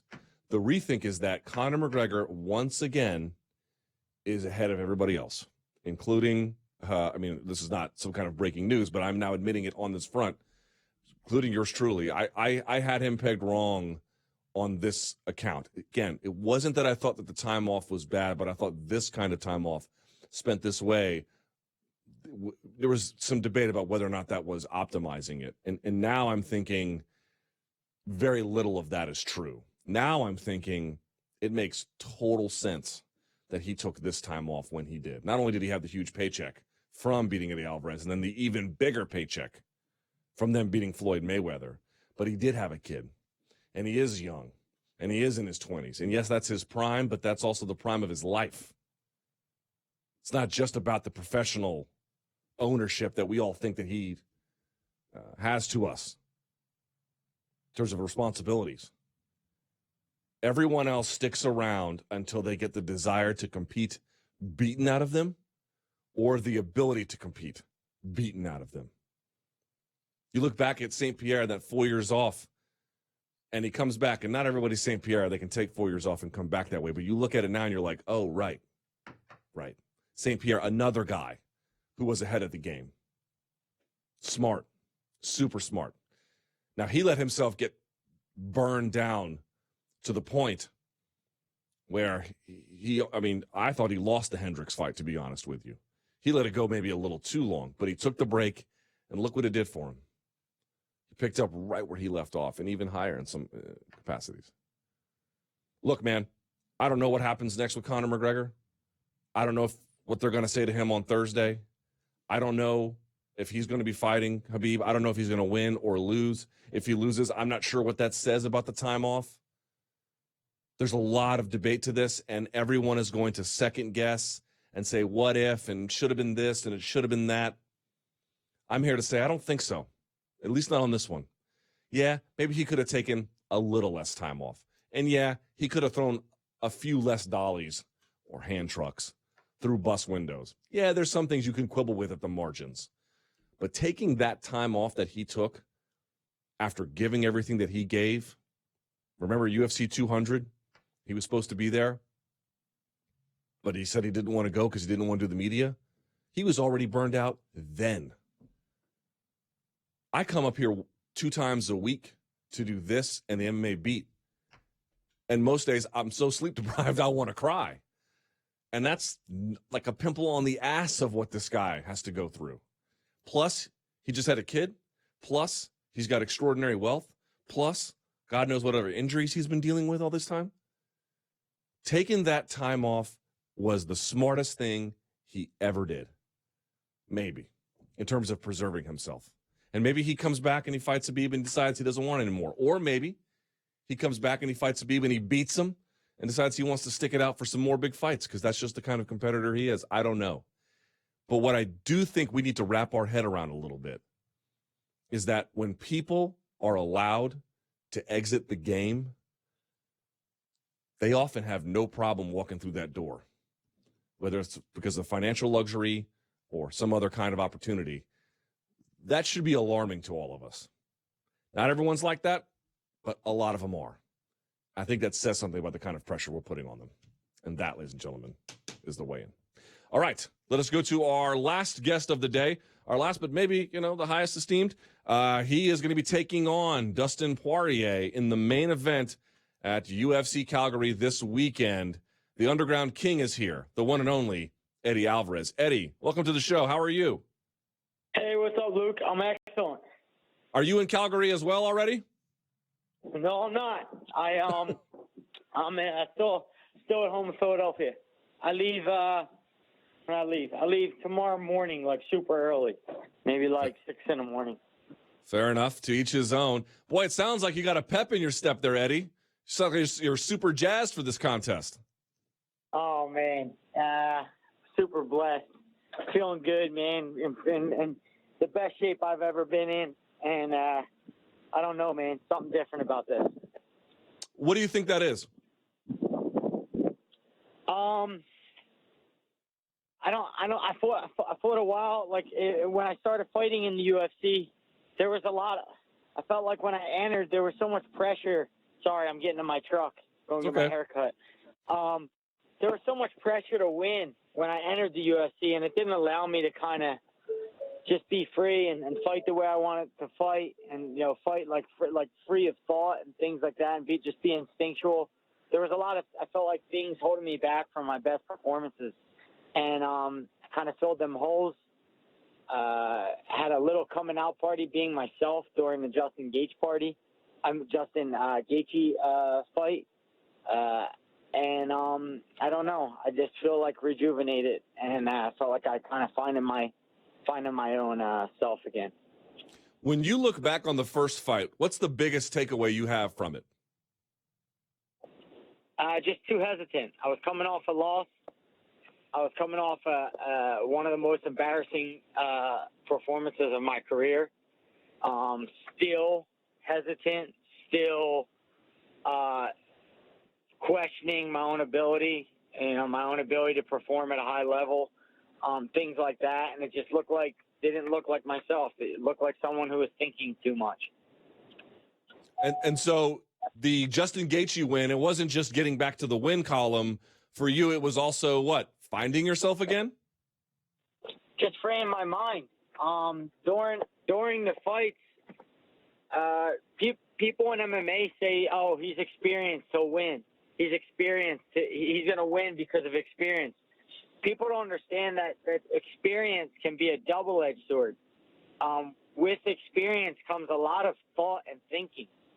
And if you have a thought about every single experience or every single fight you have, it's very hard to not think about every movement and everything you're doing. And whenever you think, you slow up because you need to process what's going on. So I think just getting back to being instinctual and trusting my instincts and not having to control every single thing that goes on in the octagon, it allowed me to speed up, become faster, and,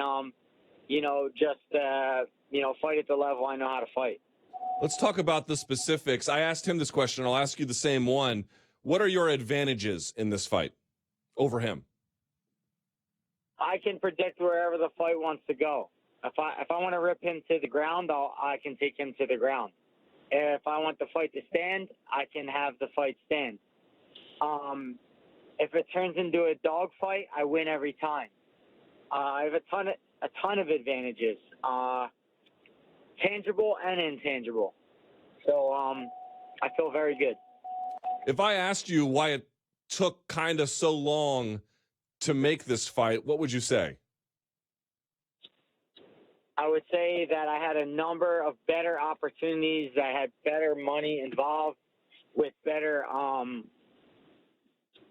opponents that would up my ranking and up my stock a lot better than Dustin Poirier. So I took them opportunities instead of Dustin Poirier, which I would expect any fighter to do. Well, we ended up here. So in your mind, what is the value of this fight? That you get your hand raised on Saturday, you get a great win, of course, but in your mind, what are the stakes? My title, and the only title that matters in the lightweight division, is I'll be defending my title of being the most violent man in the sport. So it's the only title that matters. So that's what's at stake. I kind of feel like you have that no matter what at this point. I'm a battle axe, Luke. It's hard for me to see how you would lose that given your resume. You know what I mean? Even when I lose, I win, man. It's I don't know. I enjoy fighting. I enjoy everything about it. The suffering, the good, the bad, the ugly. It's in my blood. So I don't know. Now, everybody has violence within them, even you. Maybe so. I asked him what he gets with a win. He says a title shot. Do you think there are title shot implications with this contest? Of course. I mean, who else fights the opponents that me and Dustin have fought back to back? Who takes the risk that both of us fight back to back? I think both of us collectively have fought the best guys in this division. We take risks, fight after fight, and we finish fights. So I think there's not another guy, not even within. I don't think there's another guy within a quarter mile that should deserve the next title fight, other than the winner of this fight. So I think it's a pretty true statement. So in your mind, even if Conor comes back this year, the winner of this bout should get Khabib Nurmagomedov next? Look, I said we're talking about who should get it, but what will happen is a whole different thing. If Conor comes back, Conor will get it. I'm a realist. I'm not gonna I'm a realist. This is what's going to happen.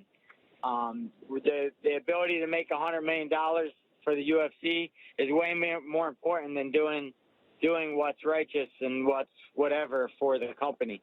So they'll have to hash out the Conor Khabib thing, have that fight happen, everybody make a lot of money and be happy, and then whoever's sitting waiting in the wing who is deserving, I guess, will get the next shot. Eddie, it's now well documented that you are heading into this contest on the last fight of your current UFC deal. Why are you doing that?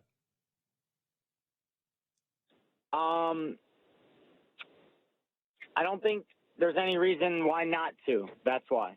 I haven't been given any reason why not to. I guess that's the best I can say.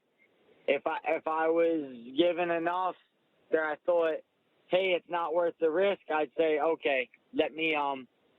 I'm not going to roll the dice here. This is very good. This is what I feel I'm worth, and I'm just going to keep going and do it. But I haven't really been given a good enough offer to not take the risk that I'm willing to take. And so do you envision yourself with the UFC for the remainder of your career? I do. I think we'd get a deal done for sure. I just, we're not there yet, and sometimes I know with the UFC, you never know when you strike a deal, but I'm patient. I've learned to be patient because in the past I've gotten ahead of myself and maybe left a lot of money on the table. But I don't know. I think what's fair is fair, and every fighter, it's a very individual thing, how much each fighter deserves and should get paid. And, I think I bring a lot of value, and when I fight, I make this company a lot of money, and I make a lot of fans excited, and I want to be shared with a little bit more than what I'm being shared with. That's all.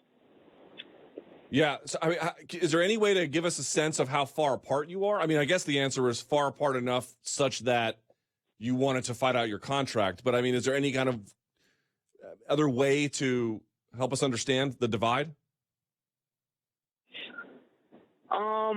Is it significant divide? Yeah, it's I don't believe it's significant. No. I mean, considering how much the company makes, no, it's peanuts. It's a quarter.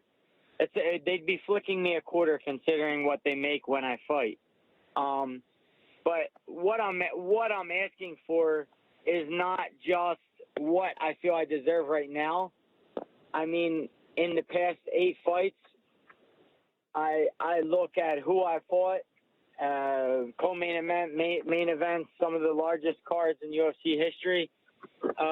With the McGregor fight, sellout crowds, selling out MSG. I've been involved in some pretty lucrative things, and I felt like, I should be shared with a little more considering. So it is what it is. That's business, man. That's just the way it goes sometimes. How do you compartmentalize that where you say, okay, this is really important priority, but geez, I still got to fight Dustin Poirier on Saturday as well without having the former hang over the ladder? Because I know how to separate things. Fighting is they lock a door, and I need to be focused for 25 minutes, and that's it. I mean, it's foolish to think, oh, I have to be focused every single second of the day. That's a very difficult thing to overcome. And I've done that when I was young. But I've learned to, when it's time to be a father, I need to be a father. When it's time to be a husband, I need to be a husband. When it's time to fight, I need to fight. It's a huge learning thing for me as a person, not just as a fighter, but to separate all of them.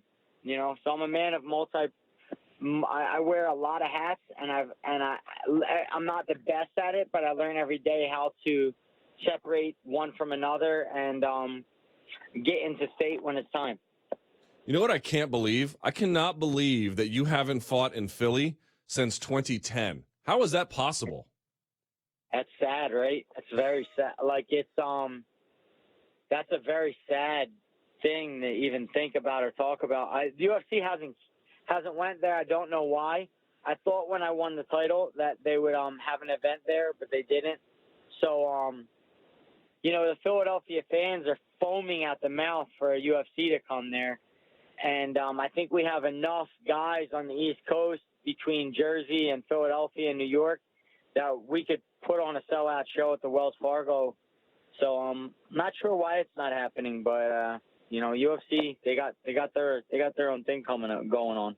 I know, but doesn't it feel weird on fight week? You're like, I'm going to Calgary to go fight Dustin when, I mean, I don't know the economics, but my hunch is, man, you're one of the few guys in MMA that's got a real and always has had a local following. It's just kind of odd. You guys are going to Canada and neither of you are from there. Yeah. That honestly, yeah, it is. But who knows, man? Whenever I can't figure something out or it sounds silly to me or whatever, I just always think this is probably where the money's at for the business. So that's probably what's going on. It'd be great to do Philadelphia, man, but I don't control these things. I'd fight in an alleyway wherever if they're paying me, and my opponent's there, I'll show up. I fought all over the world: Tokyo, Russia, Canada, Costa Rica, all over the world. I fought in Costa Rica in 100-something degree weather with no commission. I didn't wrap my hands. I wore women's gloves. I'll fight literally anywhere. Just have my check and my opponent there, and we'll get it done. Yeah, it is certainly a decorated history. Let's revisit the first fight for just a second if we can. If I asked you why you threw those knees to Poirier's head that ultimately caused the bout to end prematurely, what would you say? Why did I? Yes. Oh, man, that's so silly of a question. Okay. Only because I would have had to been thinking clearly, and if I was thinking clearly, I wouldn't be good at fighting. So I don't know. It's just when you get in a cage, the funniest thing when a commentator says to a fighter, like, "What were you thinking here?" And I find that to be a funny question because sometimes the fighter actually answers it and acts like they're a lot smarter than what they are. They go, "Oh, I seen him go left, so I went here," and as if they're a lot smarter than what they really are. The truth is, almost everything we do inside of a cage is done instinctual. There is no thought involved, no thought pattern, no anything. It's an instinct. You do it, and I did it, and that's it. That is what it is. I don't, I'm sorry for what happened, but I'm just acting like instinctual in there. I'm just fighting and trying to survive. Eddie, we're tight on time, so let me ask you this. On Saturday night when the fight is over, when MMA fans visit MMAFighting.com, what is the headline going to be about your fight?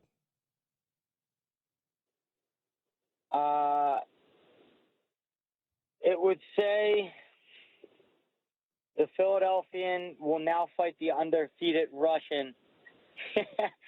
like what is it, Rocky V.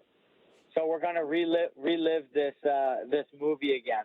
The only guy who can take out the undefeated Russian is me. I'll dominate Dustin Poirier. I'm gonna hit him. If he doesn't go out unconscious when I hit him, then I'll choke whatever's left of him, and then I'll finish him. But then I'll fight the undefeated Russian and win my title back. Eddie, I told Dustin this. I'll tell you the same thing. I think I speak for a lot of people when I say I cannot wait for Saturday. I really appreciate your time. Go get a haircut, which I'm sure will be excellent. And thank you for spending some time with us here today. Thanks, Luke. All right, there he goes. All right. We have not a moment to waste, ladies and gentlemen, so let's do it now. This is where you become a guest of the show. It's time for the sound off. All right. As I mentioned, we are back.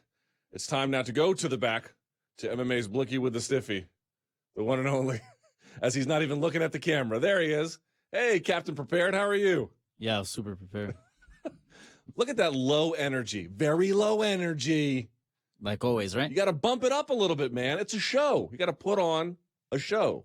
Yes? Yeah, I agree. All right. Well, apparently I'm not speaking a very convincing language to you. Okay. We have to get to the calls, do we not? Yes. How are they this week? You mentioned you had alluded to them earlier being quite good. They're really good, yeah. All right. We don't have a moment to waste. Mm-hmm. So let's get right to them now, please. A little bit about Anderson Silva's return. Okay. Big news. All right. Hey, Luke, this is Chris from Chicago. I'm just wondering, since Anderson Silva recently got exonerated from his USADA troubles with only 1 year suspension on his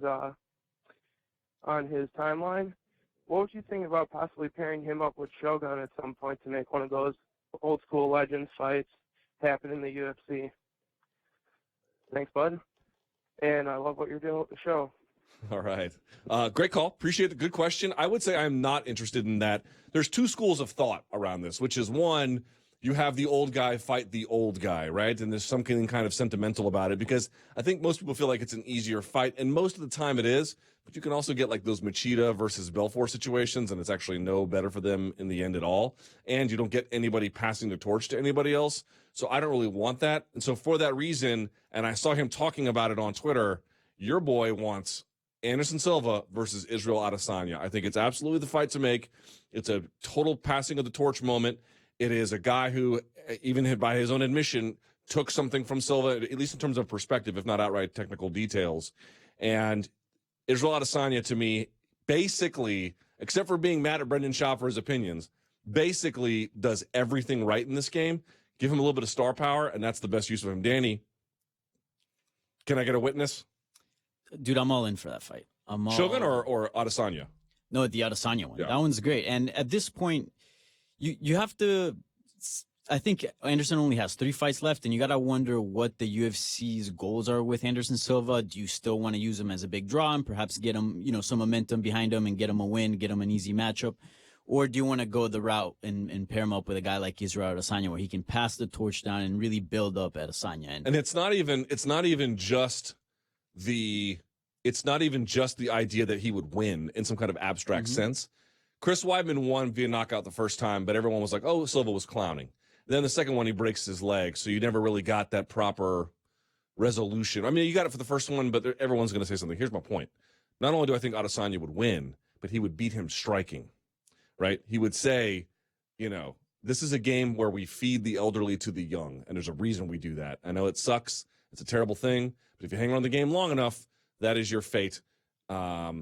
We need to cannibalize Silva to feed to Adesanya is just what I'm saying. I know it sounds so terrible, but it does. But I don't mean it terribly. I just mean you have to look out for the next generation, right? So let's do it. You do, yeah. And Silva, he fought Daniel Cormier. He was fighting the top dogs. He fights everybody. Yeah, he fights everybody. And by the way, they were Shooter Box teammates. I don't know if they would even fight each other, him and Shogun. So yeah, no, the Adesanya fight's the one to make. Please, Jesus. Yeah, they go way back. I think that's a fantastic matchup. That's the one to make for sure. All right.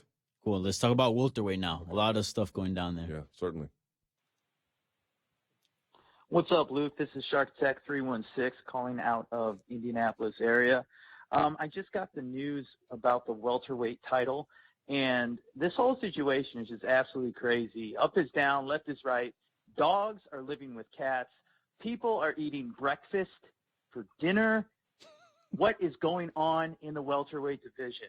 They're talking about stripping Colby Covington of his interim title. It seems like they're just handing out interim titles nowadays like candy. What do you think about all these interim titles and them being handed out? Also, what do you think's going on with the entire welterweight division? Are they going to move forward with the Darren Till fight? What news do you have for us on the situation? Okay. Do you get the cats and dogs living together line? I do get that one, yeah. Ghostbusters, yeah. Mm. I didn't hear the second part of that question because that was a long question. First of all, when people call in, they're like, "Hi, I'm Shark Tech 317." No, your name is Larry. Okay, Larry. Just go by. When people Probably that Twitter plugin. I know. I know that's exactly what it is. When people call into my radio show and they're like, "Hi, I'm Big Gary." No, you're Gary. That's who you are. Okay, just stop doing that. You sound like a fucking idiot. All right, you're Gary. Gary. Sorry, you're not happy with your name, but you're not. That's who you are. Okay. I'm Crazy Steve. No, you're just Steve.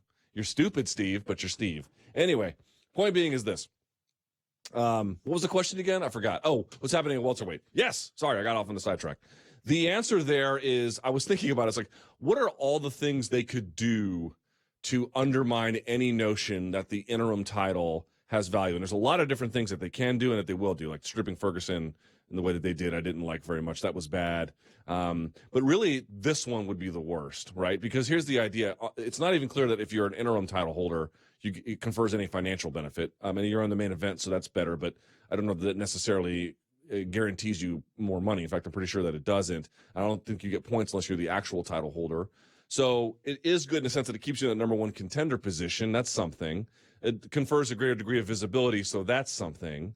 But if the idea is you can win it and then be stripped of it the following month, it essentially is merely, and this has always kind of been the case if you look at like UFC court testimony from executives, but it really sort of enshrines the idea that it is a trophy for that evening. And it's got some value in as long as you hold it, but there is nothing really keeping them. There's no protocol to keep them from stripping it. I think it would be I understand the way in which interim titles are handed out is crazy. I understand the way in which they're stripped can be crazy, but this one would be a completely different ball game. It would truly take any remaining value from an interim title fight, an interim title belt that it had. And I understand it had dubious value before. It would be extraordinarily dubious at that point, to the point of being non-existent. Yeah, and I understand some interim champs getting stripped. Tony Ferguson suffered a brutal injury, right? Who knows when he's going to be back? But Colby Covington is asking to fight in November or December. Right. This is not a guy that's out for a long time. This is literally just 2 months from September to November. Right. And you're stripping him. So this whole time, the interim title was a golden ticket. You win it, you're getting a title. You're that guy. Yeah, you're that guy. If you can't even get that of an interim title, then what does it even mean at this point? Nothing. It's just really to fill a main event slot on a pay-per-view card. Yeah, so the poster looks better, I guess. Yeah, it's horrible. All right, so let's keep that welterweight train going. We're going to go down to the contenders and talk about them. Okay.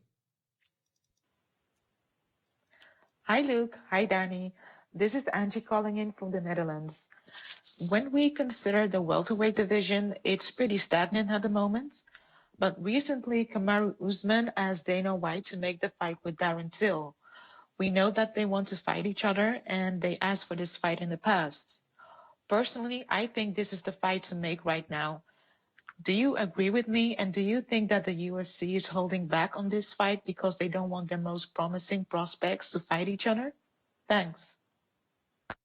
First of all, a lady caller. Yes. Huh? That's great.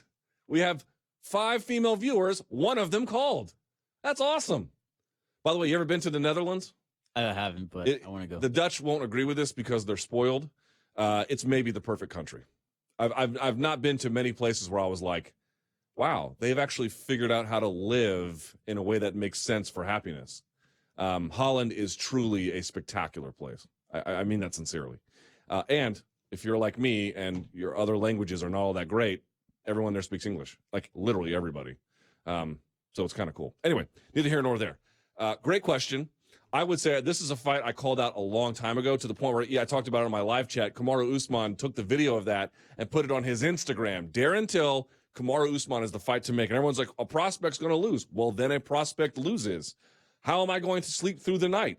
At some point, you have to have a degree of prospect resolution. And the only way that happens is if they fight each other. I realize Eddie and Dustin are not exactly prospects in that sense. They're much more contenders, but also kind of Kamaru Usman and Darren Till are as well. They're both 2, I think, and then 6 in terms of their ranking. This is the fight to make. Why? Because both of them speak to questions about the other one's liabilities. You have this clash of cultures. You have this clash of styles. You have this clash of personalities. Big, brash, bold. That is Darren Till. Kamaru Usman, a little bit more reserved, actually, as a speaker and a very sort of measured guy. But he does a lot of wrestling. That one does a lot of striking. It is absolutely the fight to make for all the reasons that you will learn. The winner will tell you who is the rightful heir to the title shot in a way that almost no other bout you can make will. That fight, ladies and gentlemen, it will be ready, promotional malpractice if that fight is not made. 1,000%. I endorse that. I have to agree on that one. I think the right order would be Woodley Covington, make that the unification bout. 100%. And right on that same card, you got to put Usman Till. Oh, man, that's a good idea. I think that's a good idea. You know what? You could also make it for another interim. Oh, yeah. The interim title. Yeah, for sure. Why not? Yeah, and you can have a poster with, 4 titles. Yeah, you know what? Just give everyone on the goddamn card a title. Basically. If they do decide to strip Colby Covington, who do you think should get the shot? Colby Covington. If they decide to strip him, Till or Usman? The winner of Till versus Usman? I mean, I guess Till, if you want to go by rankings, because he's higher up. Yeah. But honestly, I feel like both of them are kind of at the same position in the division. Both of them still have unanswered questions. We know they're talented. We know they're good. Great. How good is Darren Till against a guy who can wrestle like Kamaru Usman? How good is Kamaru Usman against a guy who can strike like Darren Till? Yeah. There's only one way to find out. Have them fight. Yeah, that's definitely the fight to make. All right, this is the last question on welterweight, and this is regarding the champion. Hey, Luke, this is Joel from New Jersey. This is a question about welterweight champion Tyron Woodley.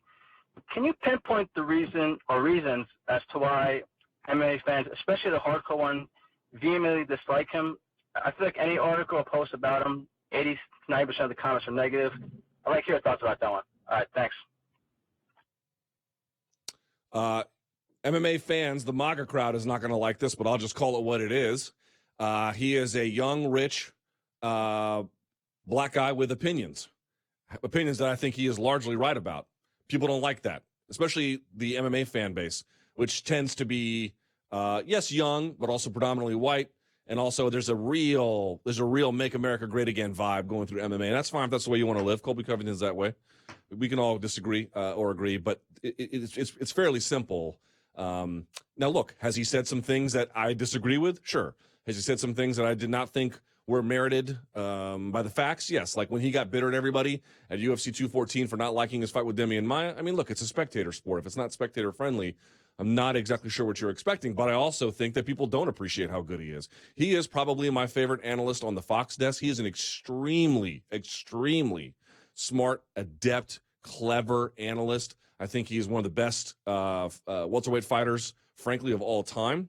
And I also think the fact that he is outspoken about racial dynamics inside the sport and that he does so from a lofty position, it angers people who don't want to agree that that's the nature of things. But Danny, this is America. It's the reality. People are going to downvote this video as a consequence. Ask me if I give a fuck. I don't. Okay? Because it's a fact. I didn't get to ask you, but you answered. Yeah, ask me. Do you? No, I don't. But, look, it's two things. Yes, he does say things that people disagree with, including me, right? When you're mad at everybody for your fight at 214 being boring, okay. I mean, it was not great. However, we have seen since then, lots of people have boring fights with Demian Maia. Lots of people have boring fights with Wonderboy Thompson. I was trying to tell people before, look at all the knockouts he had. The Jay Huron knockout, the Koscheck knockout. My man's had a lot of knockouts. He gets a totally unfair rep. And yeah, there you go.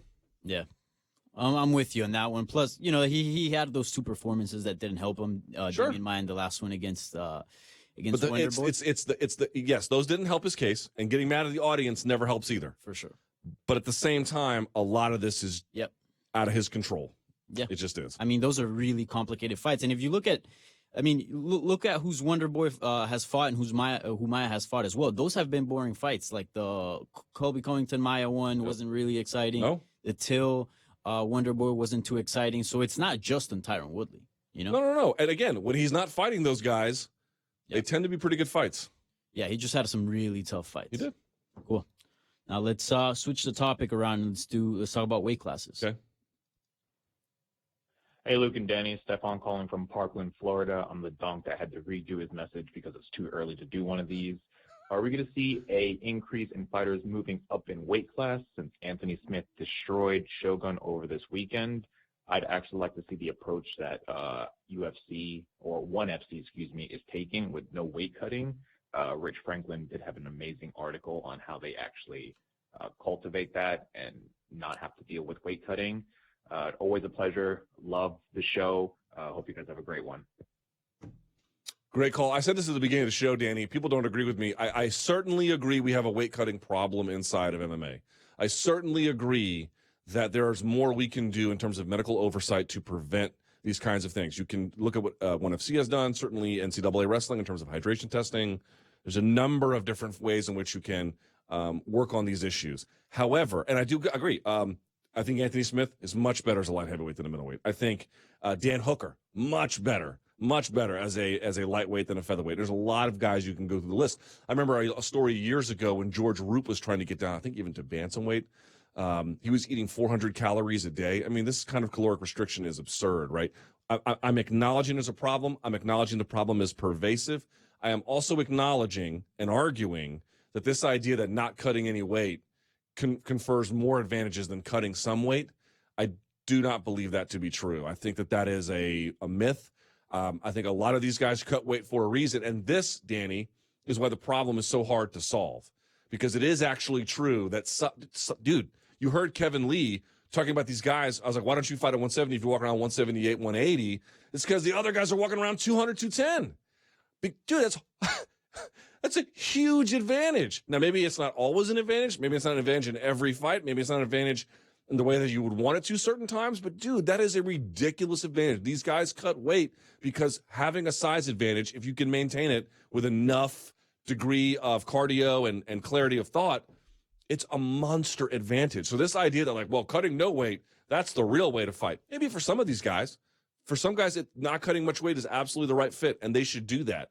But I think we need to accept the idea that these guys are not cutting weight because they're just like, well, I'm going to do this even though I don't perceive any benefit to happen as a consequence. Yeah, a lot of guys overdo it. The reality is having certain size advantages in certain applications, particularly if you're a big guy who wrestles, yeah, it does work to your benefit. And that's why medical oversight and more needs to be done because it's a hard problem to solve.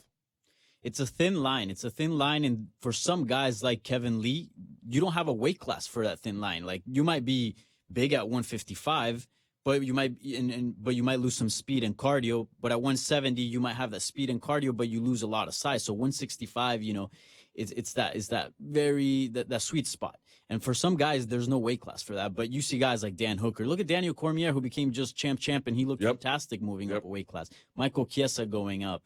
Dan Hooker, you mentioned earlier. Also, keep in mind, though, that like everyone's like, oh, he looked better at heavyweight. He did look better at heavyweight. However, remember that the only guy he lost to a weight class down is maybe the best fighter ever. That's true. So 100%. And also we don't have enough of a sample size to see. Yeah. Everyone's like, oh, look at these anecdotal pieces of evidence. They're important. They count, but more study is needed. Yeah, for sure. It's definitely a thin line. Like fighters have to balance and they have to find that sweet spot. Let's fire through these, buddy. We're short on time. Let's talk about the champ since we just mentioned. Yes. Hey, Luke. My question is, if Daniel Cormier is still the heavyweight and the light heavyweight champion when he retires, that leaves two divisions in the UFC without champions. So don't you think the UFC should be looking to make some sort of a mini tournament in both divisions to see who the clear contenders are, or to make matchups after Daniel Cormier retires? All right, so I stopped that question, but you get the question. He kind of rambles after that, but yeah. So what do you think about mini tournaments? This is something that I did not think about at all. Yep.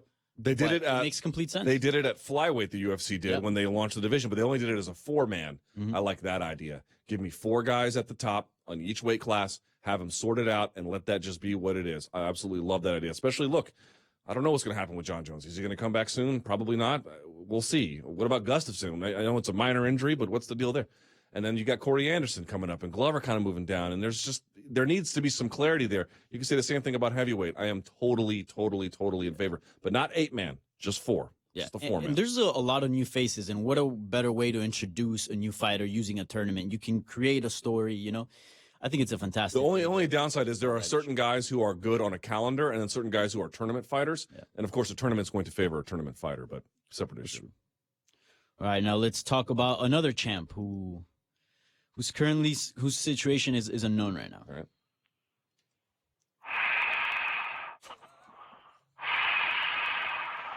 I was born into it. Bobby Molded from Providence, Rhode Island. Quick question for you guys. It's not quick. Any news on Max Holloway? A lot of reports are that he might have had a mini stroke. Is that true? Will he ever fight again? Should he ever fight again? Should he ever fight at 145?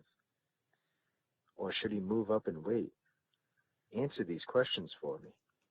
Thank you. Yeah. All right. Yep. Also, shouts to the mouth breathers out there. I would say that his management, Brian Butler, has suggested that is a total nonsense. I'm willing to take him at his word on that. But you saw, the tweet last week from Max, and he's starting to feel better. Here's my sense of things. I'm guessing his days at 145 are done, in which case you have a real serious question to ask about what needs to happen with that title.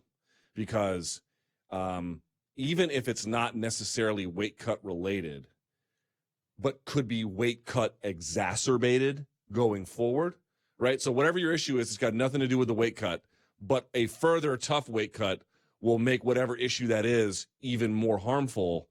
Do you really want to do that? I mean, I've said this before. You look at Max Holloway in person. We got a picture of him right here in studio, and he looks kind of slender, and lanky. Dude, in person, he's big, man. He's a big guy. I'm going to guess that, you will not see him in 2018. You will see him maybe in 2019. And then on top of that, if you're going to see him, you're going to see him back at 155. And I think the UFC's got a real problem on their hands with this 145-pound division, because I feel bad for Max. Obviously, we wish nothing but the best for him. But, dude, medically, I'm so far removed from this. I'm speaking out of turn. I have a hard time believing he's going to go back to 145. Yeah. I mean, if this is a guy that has had issues going down to 145, and when I was at UFC 223, I was looking at Khabib and Max Holloway, and I'm like, Max might have the size advantage here.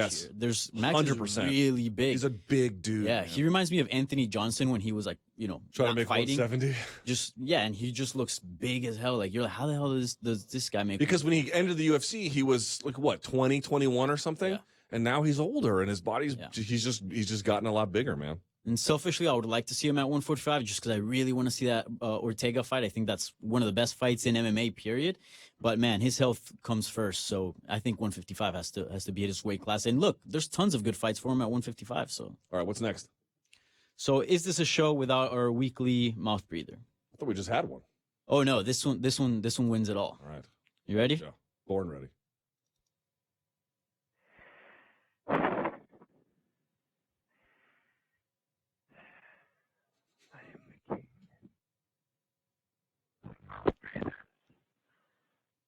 I was born deep within the YouTube comment section, raised by the Daniel Cormier crying memes. I'm here to refute your pound-for-pound ranking. Conor McGregor is Molded mild. Yeah, he's a weirdo. Yeah, that was a good one. Treating his lower body like an amusement park in the back of a Greyhound bus station. I understand these gentlemen. This is my audience. What can I say? All right, let's go. You got any more of these? We got tweets. I don't know if we have time to get to them. That's it? You know what? How about this? 5 minutes of tweets. 5 minutes of tweets. Let's fire through these. Boom. Put them up for me, my friend. I will go through them, okay? All right. This is the first one. All right. Who do you think made more of a statement on Sunday? Corey Anderson or Anthony Smith? 1,000% the answer is Anthony Smith. Now, I think Corey Anderson did himself a ton of good.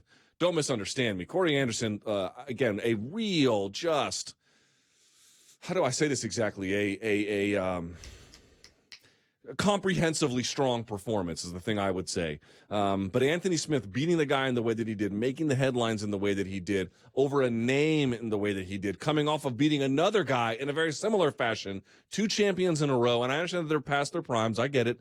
I get that Gustafsson would be a big step up. I understand that there's categorical differences here.